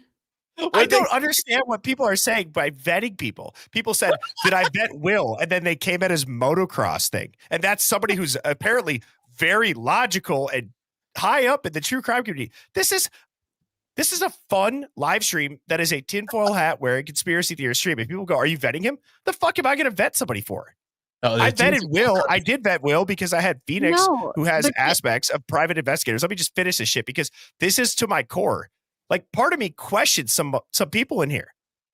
Like, why is it that you could look at this lens in one case and then be the biggest hypocrite about everything else? And I get it. You don't like the approach. You don't like this. You don't like how it's said. You don't like. Do you realize that's everything that we are against in the Idaho 4 case? So wake the fuck up. I'm a normal person. I'm doing this because I enjoy it. I'm getting paid nothing other than out of the kindness of your hearts that decide to donate via super chat and tips, which I appreciate very much so. But no, I don't have a manager. I don't have a producer. I don't have anybody that's telling me who I can bring on, who I can't. Brandon's a friend of mine. Sammy's a friend of mine. Phoenix is a friend of mine. Devil's Advocate's a friend of mine. I'll talk to anybody for any reason. And I don't care if I agree with them. I don't care if I disagree with them. I don't care if maybe I don't like the words they say, or if you don't like the words they say. That is free speech. And we are all way better off to have it be that way and somebody get butthurt in the chat than to have it be the opposite way. And we're all going to be under the thumb of an oppressor because we're never going to be able to vote our way out of that. We're going to be cooked more than we already are.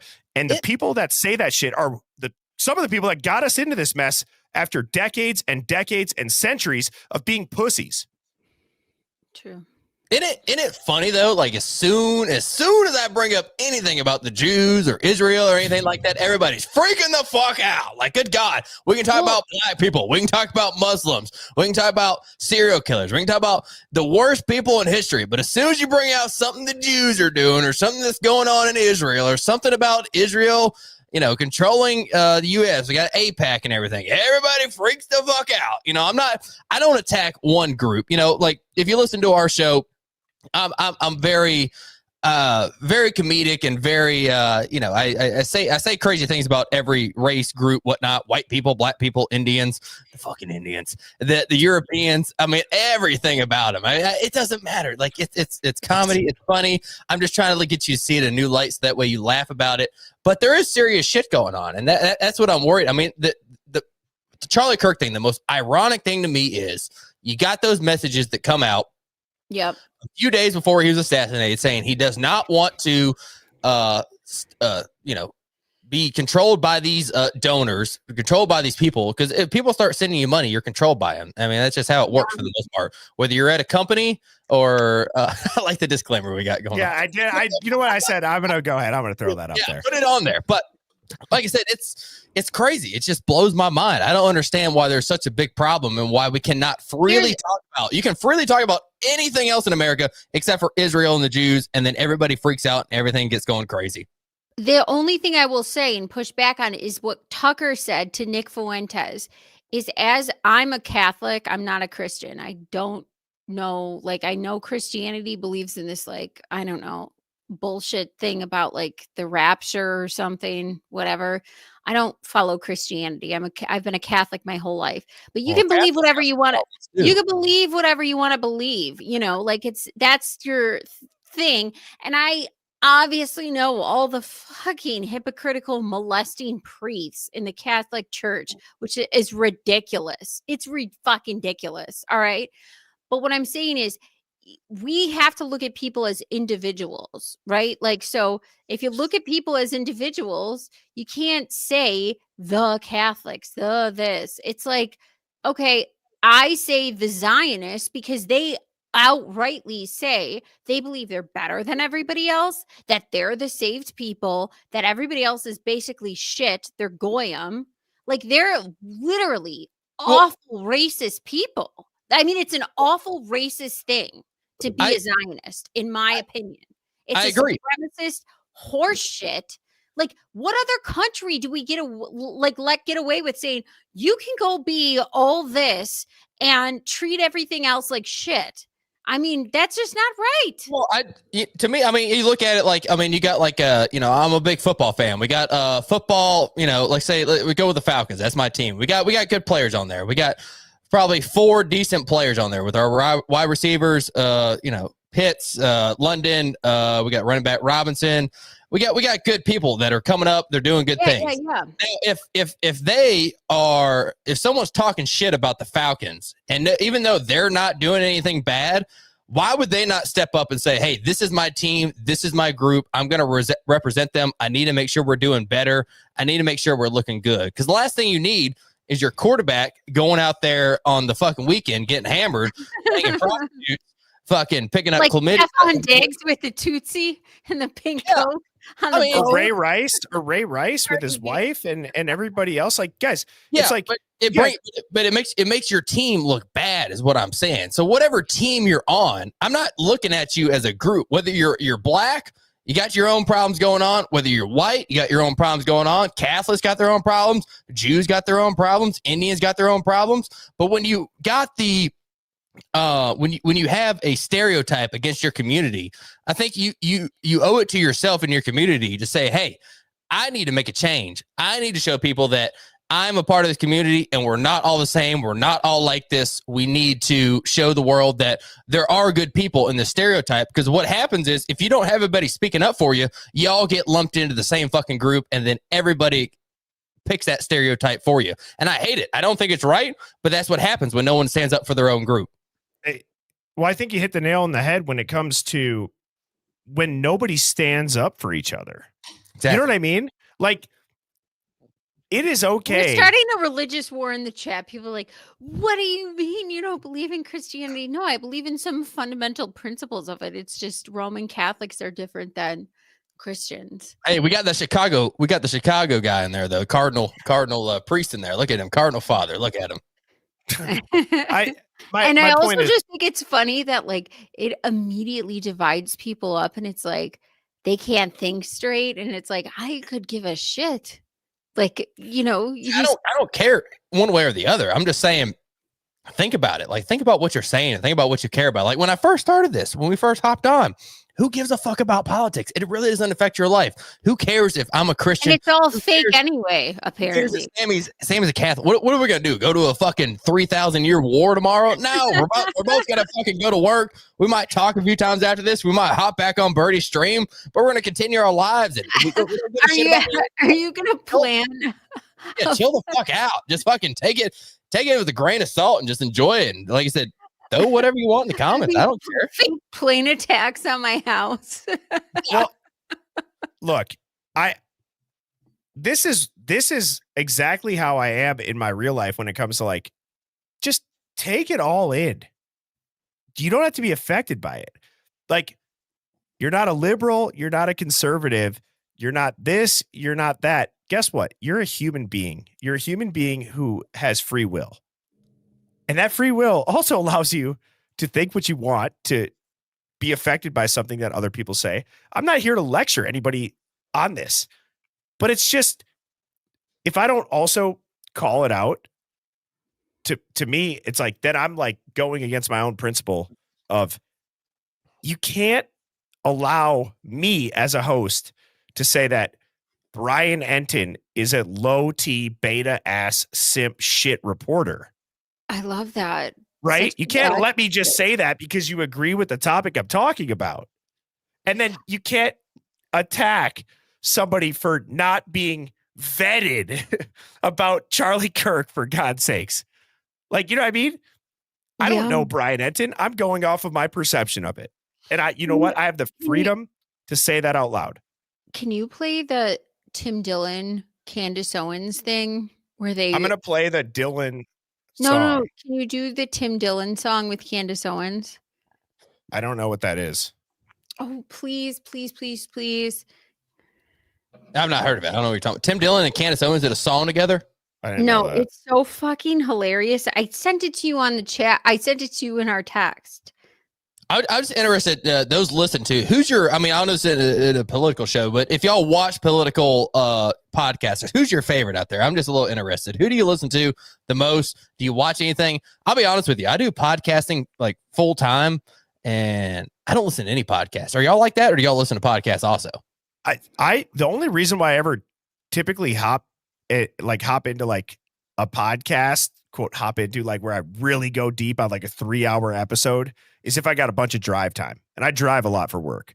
So honestly, I went like super hard on like Jocko Willink's like Vietnam stories or like Navy SEAL stories, Sean Ryan, Joe Rogan. But then I've also listened to random ass whistleblowers as well. Right. Like I listen to whatever, to be honest, I'm kind of a simpleton when it comes to if your thumbnail or your title gets me interested in a topic, more times than not, if you're not talking like somebody who, you know, is not good at portraying a point, I'll listen to it. Like I'll hear it out. So especially when you're driving, I got nothing else to do. Like I said, I listen to clips mainly is what I'm on Instagram. Like I said, I don't know, this probably fires some people up, but I see a lot of Andrew Tate clips, and it's just like for, I feel like he's died down a little bit more on his crazy feminist, misogynistic ways, and he's a little more on just life and just like, it's kind of like that bullying factor. Like we all need a little bit of bullying in our life, like when it comes to dudes, like when you tell them like, hey dude, you're looking fucking terrible. You're doing this, you're doing that. You ain't doing your work. You need to fucking man the fuck up and get together. And I feel like that's a lot of what Andrew Tate does nowadays.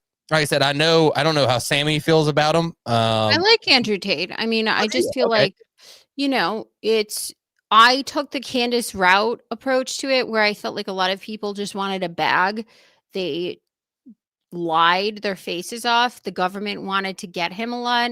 I don't necessarily agree with what he does to women, but if they agree to go on this bus, to go in this place, to film these things, and they're adults, they're not being held there against their will, then why is he being arrested? Like this, they made a bag off of this. So like my whole point was this came after the fact. And then there's all these text messages because I looked into this. There's all these text messages of how they're going to set this guy up. And that's when I was like, you know what, this is fucked up. Like, I don't agree with somebody living their life like that. Would I want to marry some fucking guy who that's how he makes his living? Fuck no. But is he free to make his living the way he wants to make his living and do what he wants to do? Yeah, he is. And if these girls are making a bag off of it, then fine, go. Especially if it's not against their will. Right? Like exactly. And here's another thing that I'll say. I'm not just talking about Andrew Tate or like controversial people. I guess I'll sum that up. It is interesting that controversial people tend to really never be controversial until they get to a certain level of things that they talk about. Then there's a scandal. There's a scandal that will always divide 50-50.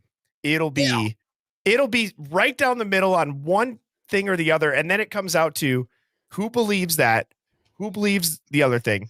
And it works. It just divides people. I'm not even arguing for a specific person here. I'm saying there's a pattern. Yeah. There's a pattern. We can do it right now. Watch this. But the Jews were right to invade Gaza. Watch the chat. About to go fucking crazy. Because people are like, nah, what are you talking about? Oh my God. No.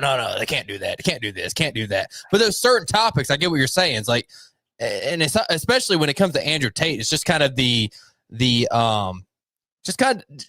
masculinity. I feel like we're losing a lot of that. You know what I'm saying? Like when it becomes to just being a man in general, I feel like that's what he's trying to bring back. And I feel like that's what a lot of America is taken away from that. And a lot of the church is too. Have you guys, this is actually I think this is an important question. Have you guys ever seen, because Mrs. Birdie and I have done this. Have you ever gone and pulled up the same TikTok or the same Instagram reel? And on my phone, on my profile, the top comments are all from people agreeing with it because my algorithm thinks that those are the comments at the top that I want to see. And then she'll pull her phone up and they're the opposite of my comments On the same post? on the same post, bro. Oh, Try no, that with your significant other. It Try makes sense, though. I mean, it makes sense. I mean, that's how the algorithm kind of works. I mean, it's kind of hard to fault the algorithm when it comes down to that because, I mean, if you pulled your phone up and you saw some comments, you're like, nice tits, bro. And then she pulls it up and sees, nice tits, bro. She's like, ew, I don't want to watch this. What the fuck's going on? But they pull something up. It's like, damn, girl, rocking, looking good. They're like, oh, look at that. Body positivity. We're rolling with it. Well, and we, like, oddly enough, like Mrs. Birdie and I, you guys brought up Tate. We, believe it or not, like, I married somebody who has an open mind like myself. I don't know if people can wrap their head around the fact that my wife and I are very similar in that, like, that aspect of I could believe other things than she does, and she could believe other things that I do. And guess what? I could have a great marriage with her. I could absolutely have a conversation with my wife, and I still love her just as much because it's a conversation. That's all it is. And we've talked about, oddly enough, Andrew Tate, and we actually have gotten to the point where I've said, do you ever think that they're just showing people that they think in the algorithm are going to like him certain clips, and then they're also showing people that they know won't like him other clips? Oh, 100%. Yeah. I mean, it like I said, you look at it, and I mean, you can see the same clip of Donald Trump or somebody like that's put up there. They'll post, Daily Wire, the Jude Network. They'll post it, be like, oh, look at him. He's doing great. He's doing awesome. He's doing great. And then you'll see CNN be like, same clip. Be like, well, can you believe what he said about this? Can you believe that? So that's when my whole theme for the show was don't harp on anything too much. Don't worry about nothing too much, because it's all how you interpret it for your own self. You know what I'm saying? I think, Bertie, you said that also. You're not left. You're not right. You interpret it for yourself. And that's really what it all comes down to. But whether you're a young man, or you're an older man, or you're a young guy with a kid, or you're a young woman, or you're older women, or a young woman with a kid.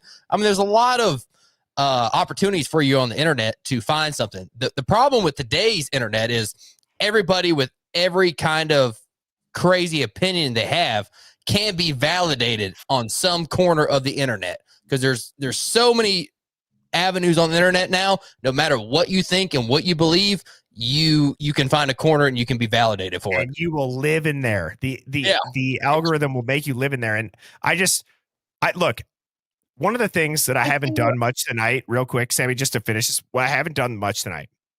Oddly enough, it's going to seem like I'm flaming people. I'm not trying to flame people. This person literally is exactly what I believe is a giant issue. For example, if it flies, it spies, which I do agree. Pigeons are fake. Yeah, I've never seen them. So this is not personal, but it's like the opinion of right-wingers make the worst conspiracy companions because they can never see a psyop except the ones special made for them. No critical thinking on the right at all. At least the left can critically think. I'm gonna go to COVID, and I'm gonna talk about how that encompassed everybody. Right, left, whatever. I'm going to go to 9/11 conspiracies today. I'm going to go to JFK conspiracies today. I'm going to go to Idaho 4 conspiracies today. Those are all having the same common denominator of a psyop. And if you fall back to a right wing or a left wing, maybe you can't critically think. Yeah. I mean, that's what I say all the time. Like I said, I am more, I'll go and say it. I am more right wing. That's just who I am. But like I said, I've said at some point in this stream that I understand some left ideologies and some progressive, more left, not really like full liberals. I think they're a little more kind of gone and a little more crazy, but there's still things on the left, like the Democratic side, that I agree with. But it's like, for the most part, I mean, that's just kind of like, you look at it, I mean, you got two teams, and it's just kind of like, I mean, who's winning? It's like, who do I? We are all losing, everybody. Yeah. We're all losing. We've lost our damn minds. It's a CIA strategy. We're watching the Super Bowl, and we have a team that we're picking. We have no control over what they do in the Super Bowl and who's winning left or right. I mean, you pick your team, you hope they win.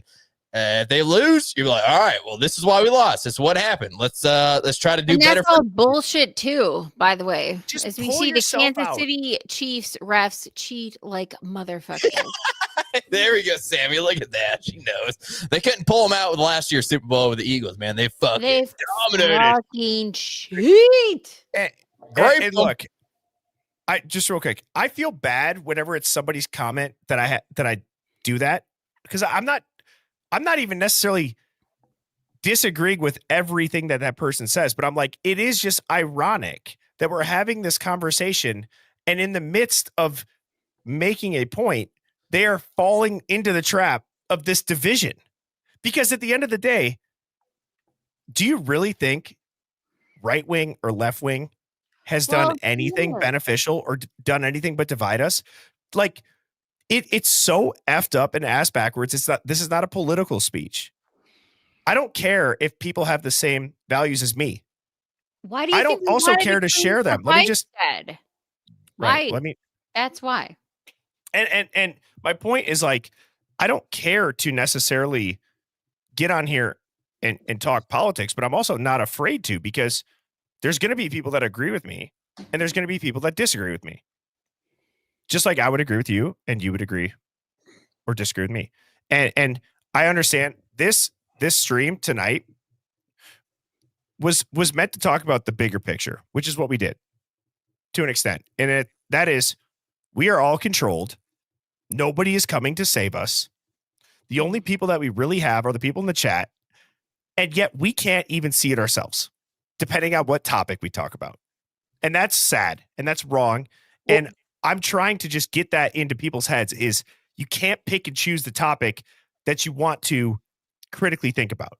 You have to do it for all of them. Otherwise, we're all continuing to get cooked. Well, I mean, what I want to say about that is like, I agree. Is like the fact that you have your own opinion. Fine. That's cool. What are you doing with it? What is it changing? What is it helping? What is it doing? We talk about this on our show all the time. The Clueless 2, the Daily Dose Show with me and my co-host Chuck. We talk about it all the time. Whenever time there's a protest out, I don't give a shit who the protest is for. It makes no sense to me, because you're going out there, you're wasting your time, you're protesting, and nothing's happening. Nothing's going to change. That's the same way I feel like when you're bitching at, on social media or in the chat. I love it. I love that you bring your opinions to us and you're talking to us and you want us to figure out, you want to come at us. That's cool with me. I eat death threats for breakfast. All right. So whatever you fucking send to me, I'm fucking cool. I mean, I can show you thousands of death threats. All right. You know what? Hang on. Wait. Hive, type a 1 if you're surprised. Type a 2 if you're not. Let's just see the chat right now.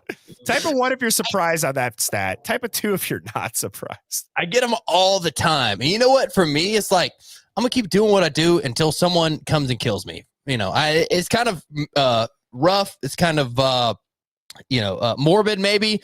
But like for me, like I said, I'm a single guy. I hang out. I'm cool. I, check every now and then, and I just record, do my dumb shit, whatnot. But I know I talked with Birdie because he kind of has a little bit of the same problem. My co-host has got a deal with the government, and that's how he retired early. And there's a lot of shit he can't say.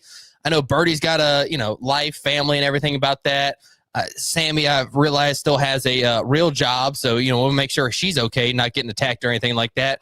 But for the most part, like if you're putting out if you're on this stream right now, and you're putting out an opinion, you're putting out an opinion that you believe in 100%, you need to start your own Instagram, Facebook, Twitter, everything. Because you know what? You know what you can do? You can take the crazy shit you're saying, whether it's crazy shit or whether it's real shit, whether I agree with it or not, you can take that and you can put it on the internet and you can make a living, guys, a living.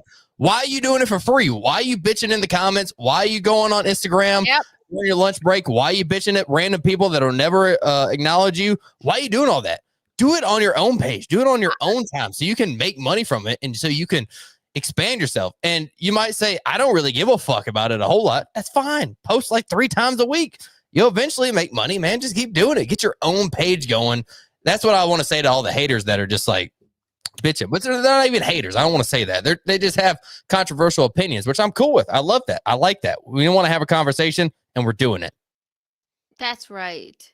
Wait, I sent you the song. In an email? I sent you in an email. I saw her looking over it. She disappeared into her living room for a little bit, and she was like, let me send this song.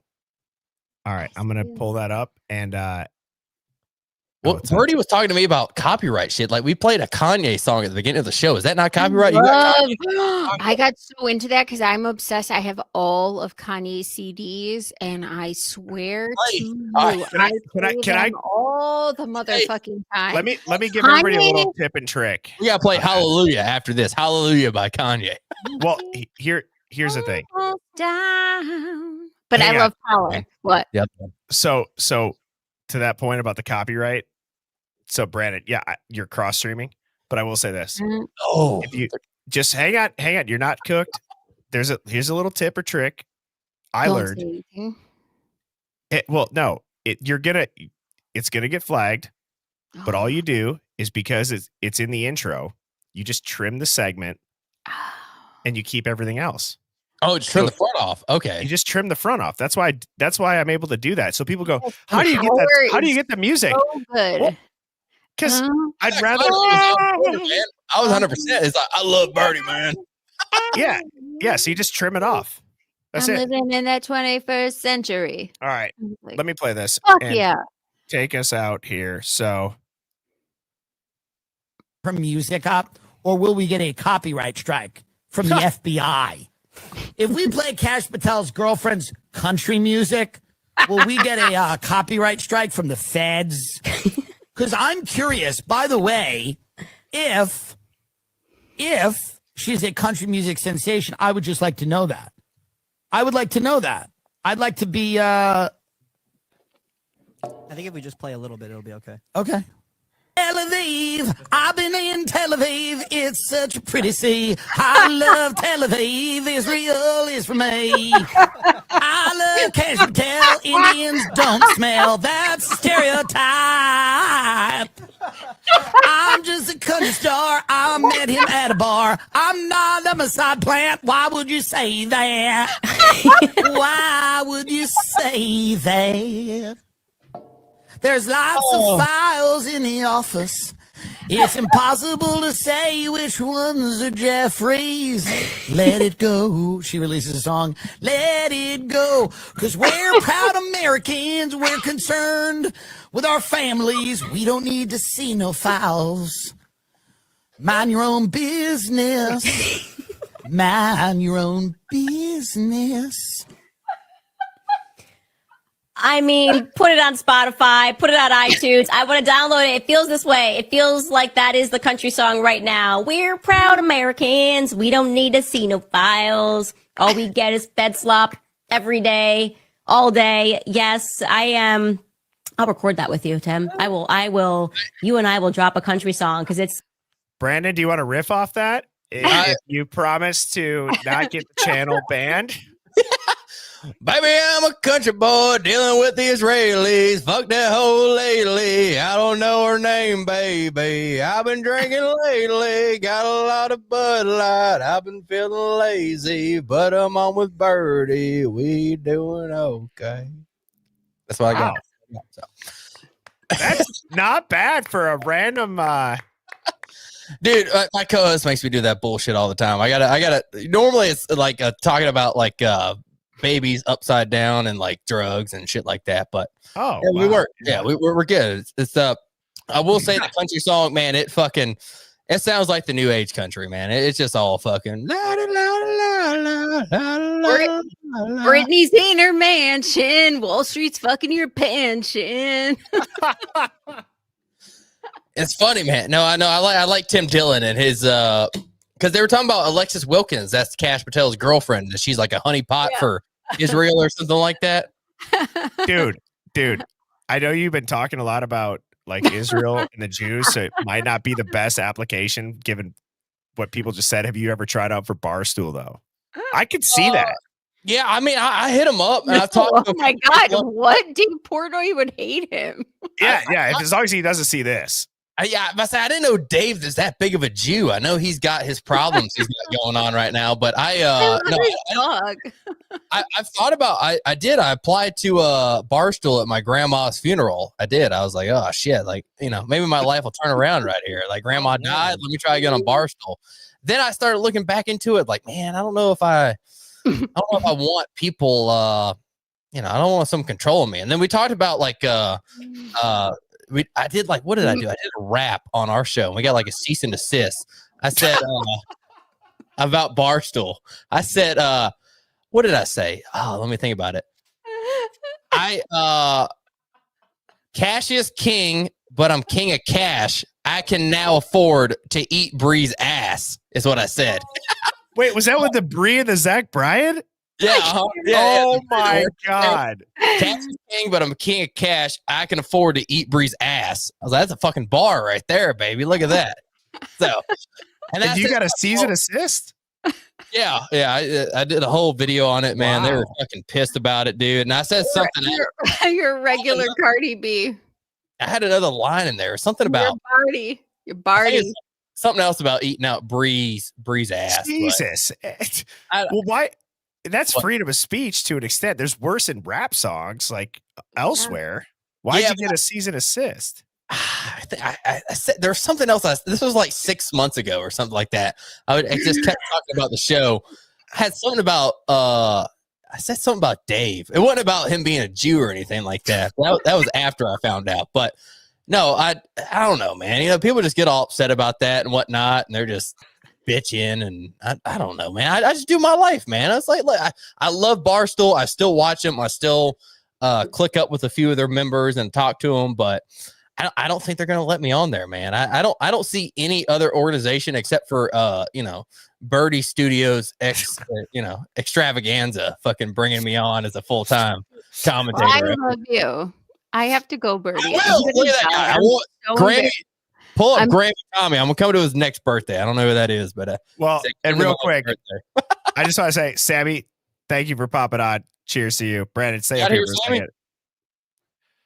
I love you. Yeah, guys. Here's Sammy. It's so funny. I'm like dying, like laughing, and I don't want to be like just laughing on the screen. Oh, you're good, dude. That's cool. You're good. Yeah. Don't pee your pants. It's okay. All right. See ya. Bye, Sammy. Bye.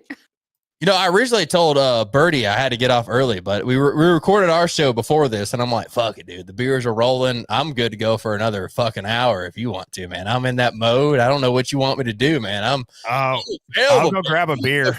I'll be right back. All right, let's fucking rock and roll into it, man. What you guys got going on down here, baby? I see y'all fired the fuck off. Let's go, man. I'm about to start saying the N-word here soon, man. I done had too many beers. Like I said, I got to edit our show. I like it, man. I mean, do we want to start talking about the blacks or not? I mean, do we want to bring that in? I mean, I live in Atlanta, downtown, and I just have a strong opinion on them. You know what I'm saying? It's just like when I go back to that community before, where it's just kind of like, I mean, you got to stand up for your own community, man. You got to do your own shit. You got to stand up and say, hey, you know, I've seen the transition from the quarter zip or from the full zip YNs. We're up to the quarter zips now. So I think that community is healing over there. Well, the first thing that I came back to was, oh no, Brandon, no. Look, I have a disclaimer running. Yeah, I must say I saw you put that up pretty early. I was just telling the group about the what group they want me to talk about next. I was like the blacks. Oh Jesus! Oh my God! The blacks. You know, I got a lot of them down here in Atlanta, and I was just saying, I've seen a lot of them transition from the YN, full fucking garb where they got the red pants and they got the full red zip jacket. They're now becoming quarter zip guys. Have you seen that? And they're now going into the regular establishments and the regular workplaces, and they're trying to be productive members of society. You know what's hilarious is that I love that you came into this chat having no idea what the Hive like demographic or anything is, and you just stayed yourself. There is something to be said about that. I can appreciate it because I know you're like this outside of the stream in general. And oh yeah. Our show, man. I honestly, I told my co-host Chuck, I was like, dude, we were gonna go hard on Israel, and we didn't go as hard on like the blacks in Israel and India like I thought we were. I didn't know 100% what the show was. I know you do conspiracy theories, but I didn't know if we were gonna do like CAI psyops on like the blacks and the Indians and everybody like that. Well, we're.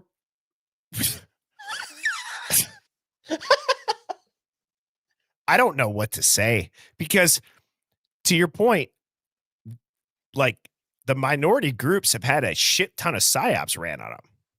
Real life. That's like not even a joke. That's the truth.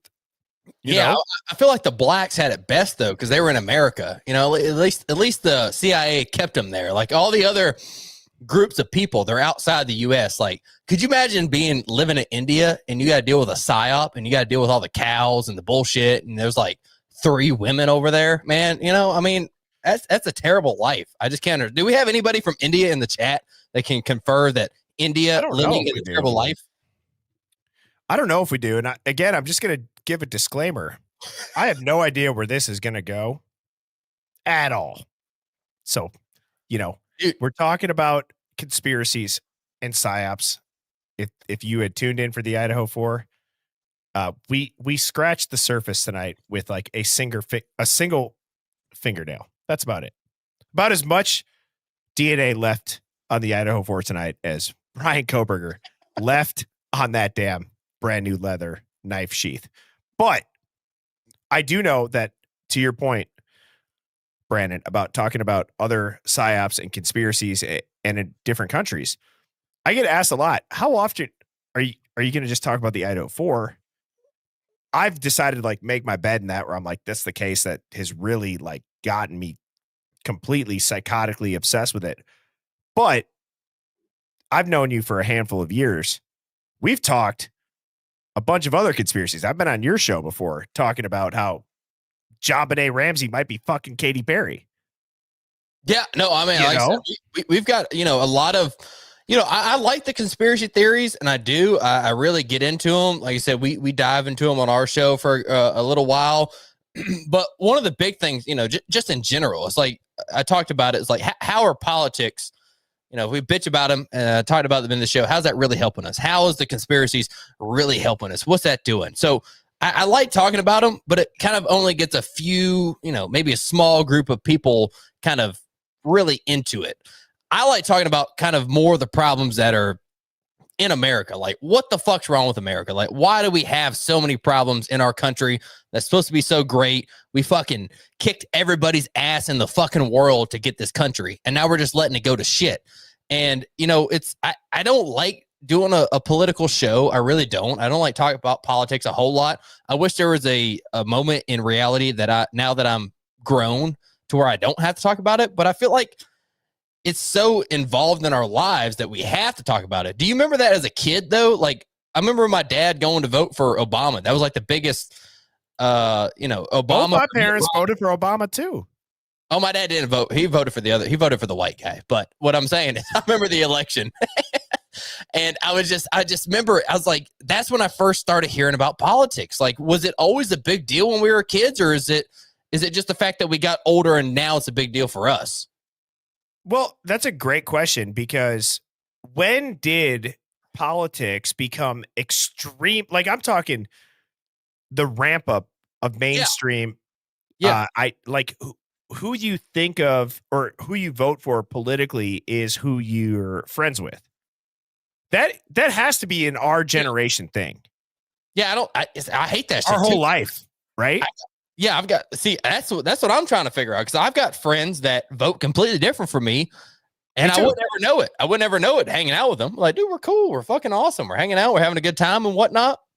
But like I said, I saw it at the Obama years, and I was born in 99. So I guess I was 8? I guess you were 18. So maybe you saw a few more. I was 13, but okay, 13.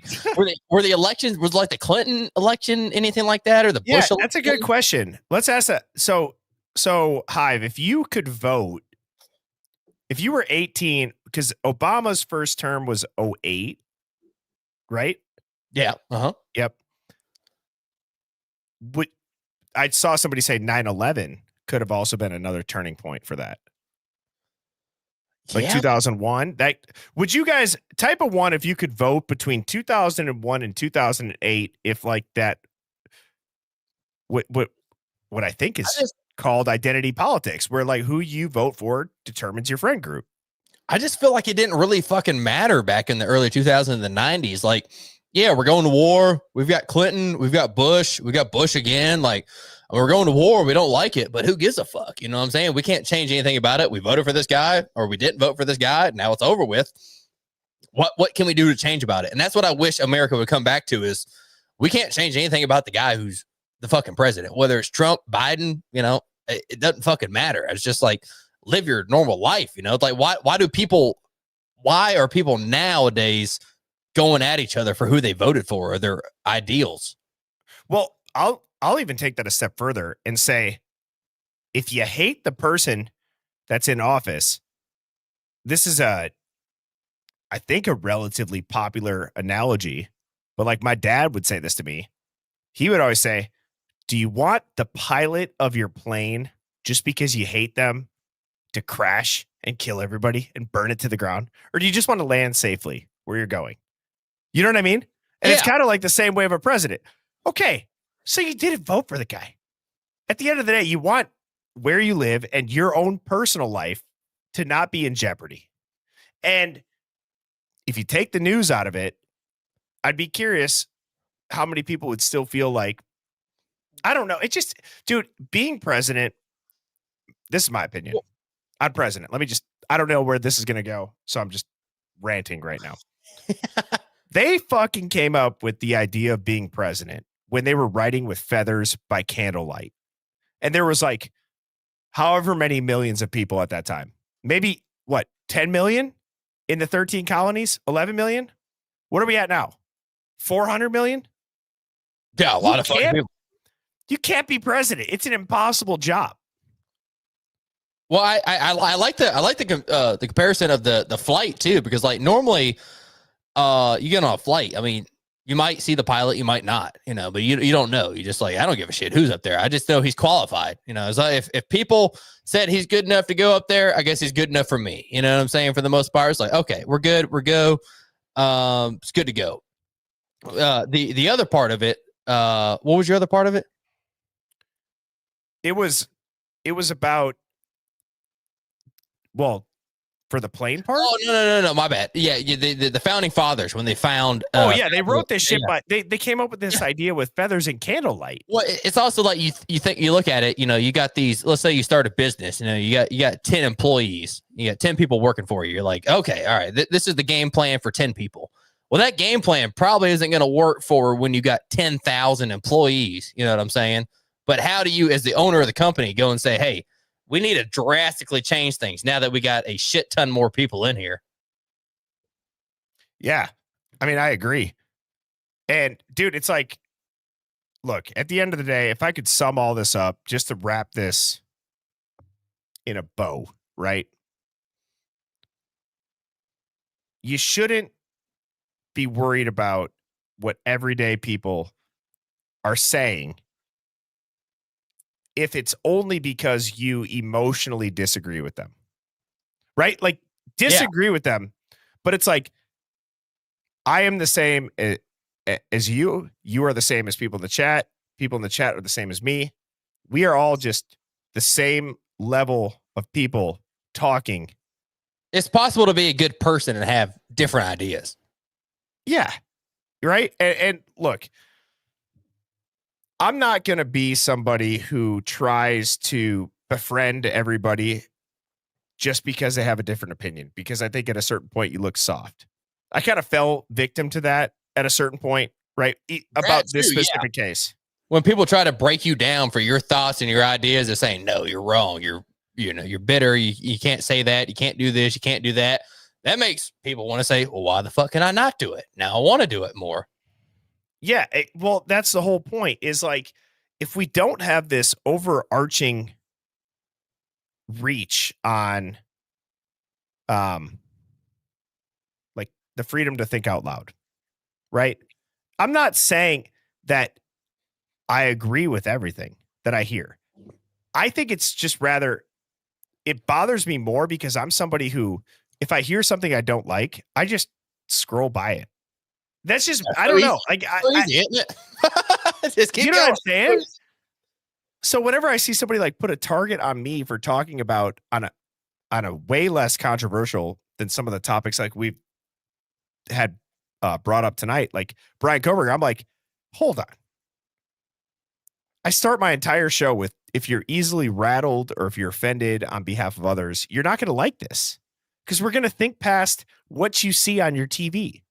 And if the only thing that you see as truth is on your TV by somebody that is paid for, or that is paid to say what they're talking about in a certain narrative, well, this is going to be like, all the buzzwords are about to come out. You're going to call me X, Y, and Z. You're going to hate me. You're going to want to dox me. You're going to want to do all this shit.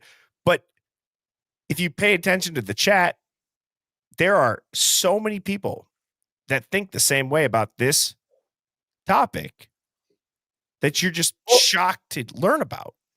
Well, it's like to me too. Like, I mean, I watch the news every now and then. I'll see something on, I mean, obviously, like, people know I'm more right leaning. Obviously, that does not mean everything everybody on the right says that I agree with. I don't agree with anybody on everything ever. I mean, me and Birdie, we're over here. We've known each other for a couple of years. I don't agree with him on everything, and we've never had a disagreement on something, but I know for a fact that there's something that I don't agree with him on, and that's cool. That's fine.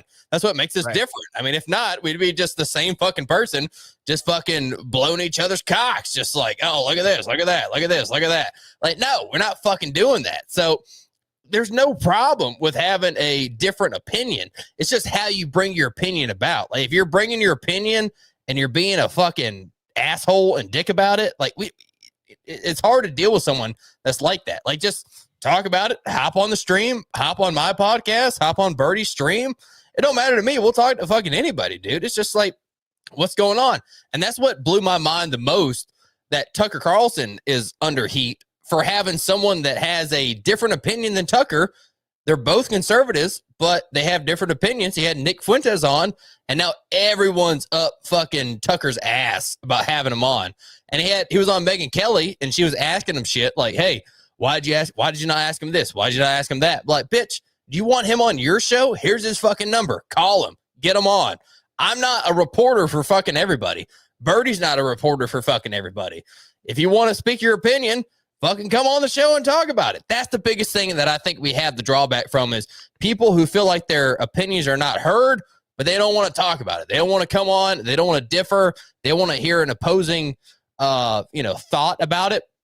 I'm very, for the most part, stuck in my ways. But if someone came to me on a show or a, podcast and told me something different and they had good reasoning behind it, I would listen. I would say, maybe they're right. Maybe I do need to change my thoughts on that. And I think that's the problem in America, is there's a lot of, you're not allowed to express yourself. And some people express themselves in a way where they don't want to be expressed back at, you know what I'm saying? That they don't want to cover. They just want to spew out whatever they want to say, and they don't want to run away. That's it. Yeah. And also, it's like, going back to this whole thing of, okay, so then if you don't like the guest, just turn it off. Yeah. Right. And it's like, send me a death threat. I don't care. Give me a good one. Be creative. I've had a lot of them. Send me a good one. See, I would rather, you can take anything that I'm about to get, because I got a wife. My wife's watching this. She's probably like, oh my God. Give it all to me, bitch. Don't go to Birdie. Give it all to me, man. Yeah. Yeah, I will. I'll echo that. Please do. Send it that way. To me, it's not his fault for having me on, you bitches. Oh, jeez.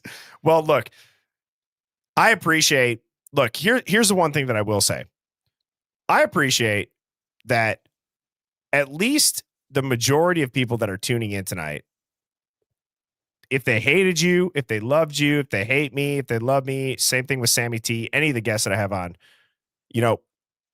I saw some people that I put their comments up on the screen and they stayed in. Like, that is also important, right? Like, I could say, why are you saying that? And they stayed in here. I think that the reason why I've given so much effort and time to the Idaho 4 case is because personally, I've experienced a lot of attacks that have come at me personally. with my character, with my morals, with my beliefs, with people taking assumptions about me because I said, I think this guy might be innocent. I'm not defending a murderer. If he did kill them, he should be shot and pissed on. But I just don't think that that's the case. I think that reasonable doubt is a guardrail in our justice system. I don't think that, he didn't even get a trial. To say that a guy who's autistic would maybe be railroaded as a public facing conviction because of trace DNA with no chain of custody. Although, yes, very smart in the PhD criminology world, has a public defender. To not go to trial with the death penalty on the table and rather settle in a plea deal, that doesn't necessarily mean that you're guilty. There's a lot of people that plea. Yeah, no, that's what I was saying earlier. I was like, man, you got the like I said, it comes back down to like an onside kick in football. Like the DA is like, holy shit, like we might be able to nail him on this. We don't really know. We're going to tell him we got all this shit. So let's fucking hit him with this. Let's hit him with that. Let's hit him with this. And then we're going to say, hey, you want to do a plea deal? If not, if you're found guilty, I mean, they're going to fucking kill you 10 different fucking ways. They're going to hang you, stab you, electrocute you, lethal injection, shoot you in the dick 10 times until you die. I mean, they're going to stab you. I mean, they're going to do everything, man. It's just like, what the fuck? So it's like the legal system. Oh, dude, it's so fucked up, man. If you ever want Mad Dog Manny on, man, with any legal cases, he would love to talk about it. The man, it's crazy to think about how you see it through like an attorney's eyes or a lawyer's eyes, who they are the representation of legal force, because he always says, we ask him about some of the worst people in the world that committed crimes. We're like, would you represent them? Every time he says yes, because everybody has the right to an attorney. You know what I'm saying? Like, you can have it, you deserve it, whether people think you're the worst person ever, or you did something wrong, or you could be innocent. You have a right to a good attorney if you can afford it. So to me, it's like, a lot of these times also, I mean, if Bryan, like we're talking about, is not the lone suspect, the lone culprit, the guy doing it, if it was a cover up, something like that, I mean, this guy's going to get fucked unless he's got a good defense attorney. And it's kind of sad that it comes down to that, like it just comes down to how much money you got to pay a defense attorney to get a good one so they defend you. It's kind of like, but you look back on it, we're in a capitalistic, community. So it's like, will we rather give that away to have something else or not? Because I mean, both of us are capitalists. You know what I'm saying? We both make our money off capitalism, and it seems to be working for us. And that's how we're able to do shit like this. So, depending on what stance you're on, some people like capitalism, some people like communism, socialism. I mean, the people in New York seem to like communism now. I mean, I guess you saw about the, Mom Donnie getting elected up there. I would like to see what the guys think about that in the chat. I think in general, it's always mind blowing when you see something on the news. And if you don't live there, I'm not avoiding that. I'm just saying, like, I have a dude, Devil's Advocates, that come on, and he went to New York like 2 weeks, 3 weeks, 4, whatever, recently. And he was like, I was shocked. He's like, New York was beautiful where he went. And I'm like, everything that I've seen on X or Instagram is not that. You know what I mean? Like, I trust his opinion on that. Like, he's a guy's guy. He would tell you the truth. There's a difference between you go tourism. If you're a tourist up there, you're going up there, seeing the market. There's truth to that for sure. Out, you go to restaurants and you're staying. Obviously, you're staying in a nice area. You're checking where the hotel is. You're probably paying, 150 to 200 a night for a hotel. I mean, I don't know New York, but that's typically what you pay down here for a decent one. And it's kind of like one of those things. But I think what you really got to look at is the people that actually live there. You know what I'm saying? Because I can go tour. I could go, vacation in Jamaica right now. Might be a little tore up, on the coast or whatnot, but I'm sure they probably got some beaches cleared off and everything. I'm like, oh, Jamaica's fucking great. It's awesome or whatnot. But you ask the people that live there, like, our house has been destroyed for a month and we have nowhere to live. It's fucking terrible. Yeah, you're right. Like, the tourism lens is never accurate at all. No, right? Like it's not. I don't know how it could be. Like you have to really. That's why I think people who like travel. There's this guy that I used to watch all the time that would go to like the most dangerous parts of the world. Like he went to oh fuck, what's his name? What was that? He's like this British dude. The skinny white guy? Yes. Yeah. Cal. No, not Cal. He went to like Afghanistan. He went to like I know who you're talking about. And he would go there right after like big events too. He's a young dude. He's like our age. Somebody in the chat. I'm trying to figure it up. Did they find it? Oh, it's like Cal or damn, what's his name? There's like Ross Kemp. No, he's got. But dude, his videos are awesome for perspective because like he'll stay at a really nice hotel, but then he'll go to like the worst parts of whatever country he's in, and even like to the point where the cab drivers are like, "Oh no, I'm not taking you there." Dude, speaking of that, like Mexico, you ever been to Mexico? Yeah. Dude, we went to my when I worked at the radio station, our producer lived was in Atlanta, and then he moved down to Playa del Carmen. Last time I went there, I was trying to go back to this club that I went to, and he was at this resort, or he lives in a place in Playa del Carmen. It's awesome. It's like a fucking 6-story. He's got a fucking rooftop pool and everything. I was up there. I crushed a chicken quesadilla. I drank a bunch of vodka. I threw it all up in the pool. I was like, I gotta get the fuck out of here. I walked down the stairs. I fell down like 2 flights of stairs. I got like this big ass bruise on my back. I got a picture somewhere. But then I hop in this damn taxi cab, and I'm telling them to take me to Coyote. There's a club that we went to like a year before that. This motherfucker takes me to a strip club, dude. Takes me to a strip club. Like, no, brother, I promise. I don't know why he's Russian, but he's Mexican. He's like, that's Indian. He's like, where's my Mexican accent? I'm trying to find. Where the fuck is your accent from? He's like, brother, I tried to take you to. That's Indian? Not Mexican. I know, right? What am I doing? All right, fuck it. White guy accent. Brother, I take you to. That's Russian. Goddamn. All right. Anyway, he takes me to the strip club. He says I'm going to get in for free, and then I got to pay $10. I get in. Some of the most beautiful women you've ever fucking seen. I mean, they were gorgeous. Obviously, I'm doing the whole thing like, baby, let me take you out of here. You don't need to go anymore. I swear to God. It was she was like Stariana or something like that. I'm like, oh yeah, that's your real name. I'll fucking marry that.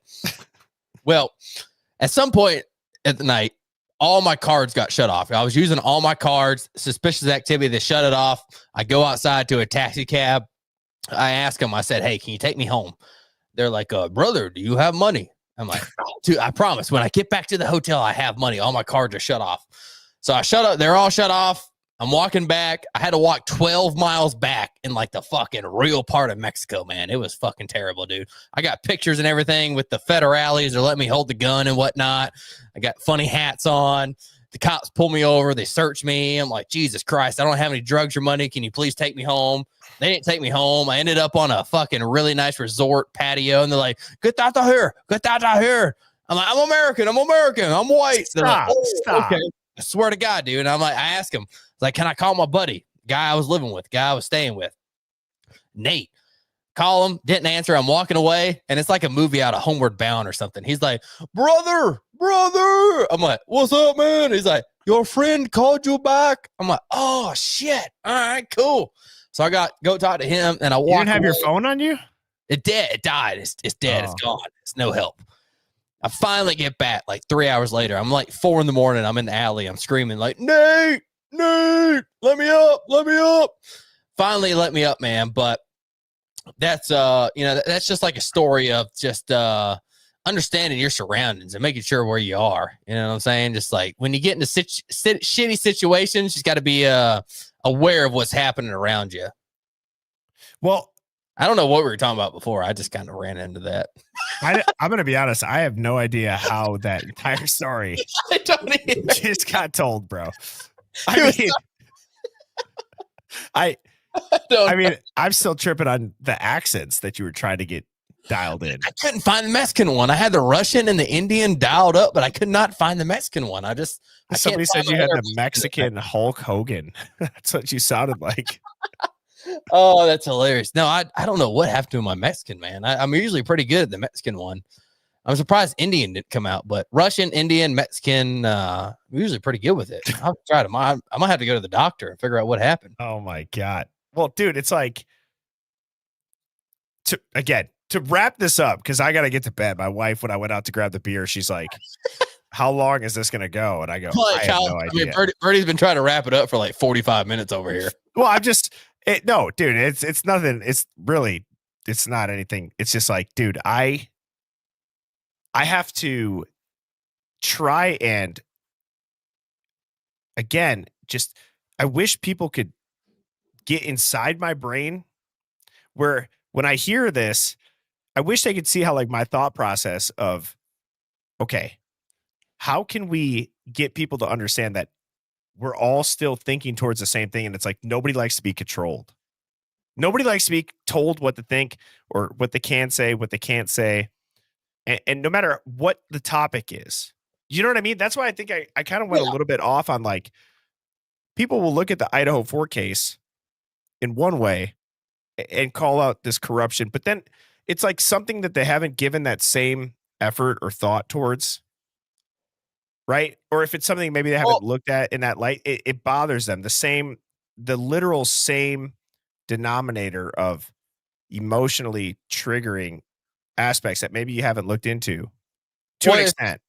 It's kind of like one of those things. I think when it comes down to, is the sky blue or not? I feel like a lot of people can argue and a lot of people can agree that the sky is blue. But then when you go to start asking, like, who made the sky? Was it Jesus or Muhammad? That's when you start got people, they're like, no, it's Jesus. No, it's Muhammad. But like, all right, well, I believe it's Jesus. Why do you think it's Muhammad? And they might tell me their reason. I'm still going to believe in Jesus, but I'm at the same time, I'm like, all right, well, I understand why you think that, and I'm cool with that. I don't give a shit. You know, I'm still going to go to work tomorrow. I'm still going to make dumb videos. I'm still going to talk to Birdie here and with my fucking Down syndrome vagina sticking out up there. You know what I'm saying? It's just we're just going to keep going, and it's fun. Yeah, see, look, now we got to laugh about it. It's all good, man. It's just it's not that serious. You know what I'm saying? And if your life's to the point where if this is serious, you might need to reevaluate, you know, figure out what your actual goals and your, you know, what you're trying to really achieve in life. You get what I'm saying there, Birdie? I do, because there's a part of me that I'd never realized this until I started a channel where I was consistently streaming. I have the ability, I could absolutely like flip a switch in my head. I could be dialed in. I will be statistical. I will be factual. I'm not an idiot. Yeah. I'm very smart when it comes to, if I want to dive into something, I can go granular. I can run circles around people that try to, you know, run circles around me for this, you know, quote, conspiracy theory. I'll bring all the receipts. And I've done that. But I'm also a normal ass dude. And that's what I hate, that these talking heads, these talking suits, they never show that side of them being normal. And then you see this scandal of like, whatever the situation could be. Like, I think of like pro football players to an extent, right? Not Ray Rice, but I'm saying like Baker Mayfield running from the cops when he was drunk in college. Okay. So like a 20-year-old dude underage that is now like in the NFL and a big time name. You know what I'm saying? Like you're still normal people. Yeah. It's just blown up a lot more depending on who you are. It's just like if you know, if I do the show and tomorrow I fucking, you know, stab a midget to death, you know, I'm not planning on it. But if it happened, you know, people will be like, what's wrong with this guy? Well, I didn't mean to stab the midget. I mean, I never thought about stabbing a midget. But if it happened, people will look at me differently. And then the story would come out like the midget was like a transgender midget trying to suck my wiener. And I'm like, no.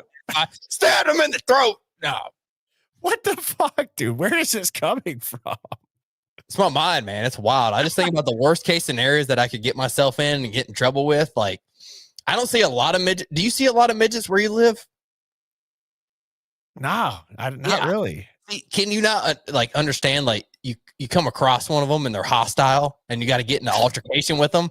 You know how bad that would look? Like full grown man beats up midget, and no one hears your side of the story. They're like, well, the guy grabbed my wiener and he was a trans, and I was like, what am I supposed to do? God.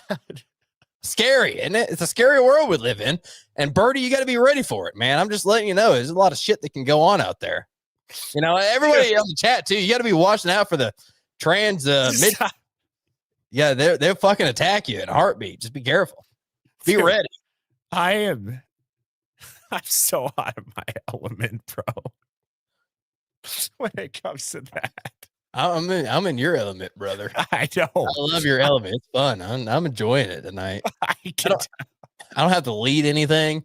I did a whole 1 hour episode before this. I had my co-host is in Michigan dealing with his grandma who's 95, and she got kicked out of her house because some dude's building a fucking fence across her property, and her brother's shooting tannerite across the street and also trying to give the neighbor a fucking chainsaw loaded with tannerite. Like, this dude's trying to blow this guy up. Like, it's not good.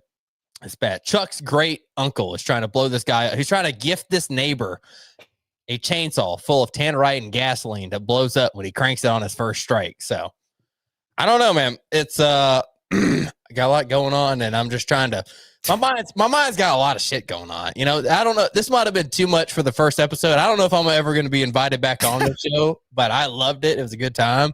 I hope you bring me back on. I think the people loved it for the most part. And yeah, oh, look at that. Oh, someone said, look, pull up, dude, Maine in the house. Did Brandon work with Southside Steve? I did. I actually just talked to him the other day, brother. He's an Atlanta man. Look at that. Southside Steve. I'm good. I see some Atlanta natives here. That's awesome. That's great. Right. Yes, I did. I can talk him. I can call him for you. I'm going to say dude, man, and gayness. I don't know what his name was. You've had a pretty good amount of people that ask where to find you, and I'll put that up on the screen here. This is it. This is Brandon and his podcast. It's daily, correct, Brandon? Yeah, it's the Daily Dose Show. You can go to dailydoseshow.com, or you type in the Clueless 2 on the internet and it pops up. We do it half and half. The Clueless 2 used to be an old show, and I was going to change it, but if you ever seen the movie Clueless, have you ever seen the movie Clueless? Maybe. All right, so it's something about a bunch of dumb bitches back in the 90s that did a movie. So for the longest, when you typed in Clueless 2, it would ask you, it would say, is Clueless coming out with the number 2? I'm like, oh, fuck. Now, if you type in the Clueless 2, our podcast comes up first. So we finally beat out the blonde bitches from the 90s. Thank God. Finally beat them. Yeah, I didn't know that. I don't think I've seen the movie. To be honest, I don't think I have. And I never saw it either, but apparently they were popular in the 90s. Look at them. Now people know over there. Yeah, a lot of people are saying in the chat they know about it. And dude, well, Hail, Michigan. Someone said, where in Michigan? Hail, Michigan. It's a terrible place in Michigan. One of your subscribers is in here, they said. Oh, what up, Robert? He probably watches the dumb like explosions and ant shit that I do on there. That's pretty cool. I remember when I met you, I thought to myself, this guy looks familiar. And it was right after your Bud Light and the ant Zin video. You were going mega viral. Like, I've never seen a viral run like you. Dude, we were doing like 160 million views a month there for a while on just Instagram, and people, I mean, that's like Super Bowl numbers right there. But I mean, we're still we're about 30 million on Instagram, 30 on Facebook, probably about 2 on TikTok. TikTok's really mad about me. Yeah. Wow. TikTok's really mad at me though. I don't know what I did to them over there, but they're not happy with the content I post. I think it's because I post too much like horse cum. What? Yeah, we put horse cum on the ants. Apparently, it's good protein for them. Oh, Jesus H. They love it, dude. But it gels up so weird on the top. It's like a casing around it. You know, it's not like ours. Well, maybe I've never jacked off on an anthill, but if I did, it might be kind of like that. I don't know. It's weird that we, you know, the stuff we get into, and it's fun though. You know, people are excited about it. It's shit you've never seen before. I tell you that. I've never even heard of that. I'm not even gonna lie. And I've seen a lot of crazy shit. I've heard of a lot of crazy shit. I've never in my life heard of that combination. Have you ever had to work off? No. What'd you say? A dog? You never had to work off a working dog? No, never. Man, I know we have some Southerners in here. Yeah, y'all had to jack off some horses. All right. Nobody needs to answer that, bro. Great. All right. Hive, I hope you guys enjoyed this stream this evening. Thank you to Brandon Thrasher, Daily Dose Show with Brandon and Chuck Daily. You can find him on Spotify, Instagram, Brandon_Thrasher, TikTok, Daily Dose or Clueless 2, you said. But nonetheless, you go to dailydoseshow.com. I'm sure they got all their Insta and their YouTube, all that stuff up there. But thank you to Brandon. Thank you to Sammy T. Thank you to all those who tuned in this evening. I will be back in the Hive tomorrow night, 7 p.m. Central. I got Dago. That'll be going deep on the Idaho 4. Same thing with on Thursday. I got Sue Tarot Revelation or Revelation Tarot. I always say it backwards. My apologies, Sue. She'll be doing a reading and talking about what she sees as a medium and psychic, which is the first time ever in the Hive I've ever had that. So I'm very excited because that was a highly requested show. But Brandon, thank you. I appreciate the time, brother, man. And I appreciate everybody. I appreciate everybody coming out of the night. Like I said, it's my first live stream on another show. Birdie, I fucking made it, man. I'm on your show. When you told me about it, I was like, God, I made it. Thank you. I called my mom. I told her, I said, Mama, I made it. I'm on Birdie's show tonight. I'm at the top of the fucking world, baby. So we really appreciate you listening. I really do. Like I said, the Clueless 2, the Daily Dose Show. Find us everywhere, Brandon Thrasher, and I hope to be back on. Hope I didn't piss off Birdie too much or get it a little too off the walls for him, and I hope he'll let me back on, and I will see the Hive community shortly. Well, I appreciate you, brother. Have a great night, and we will talk soon. Cheers. Bye. Yeah, see ya. Birds flying high, you know how I feel. Sun in the sky, you know how I feel. Breeze drifting on by, you know how I feel. It's a new dawn, it's a new day, it's a new life.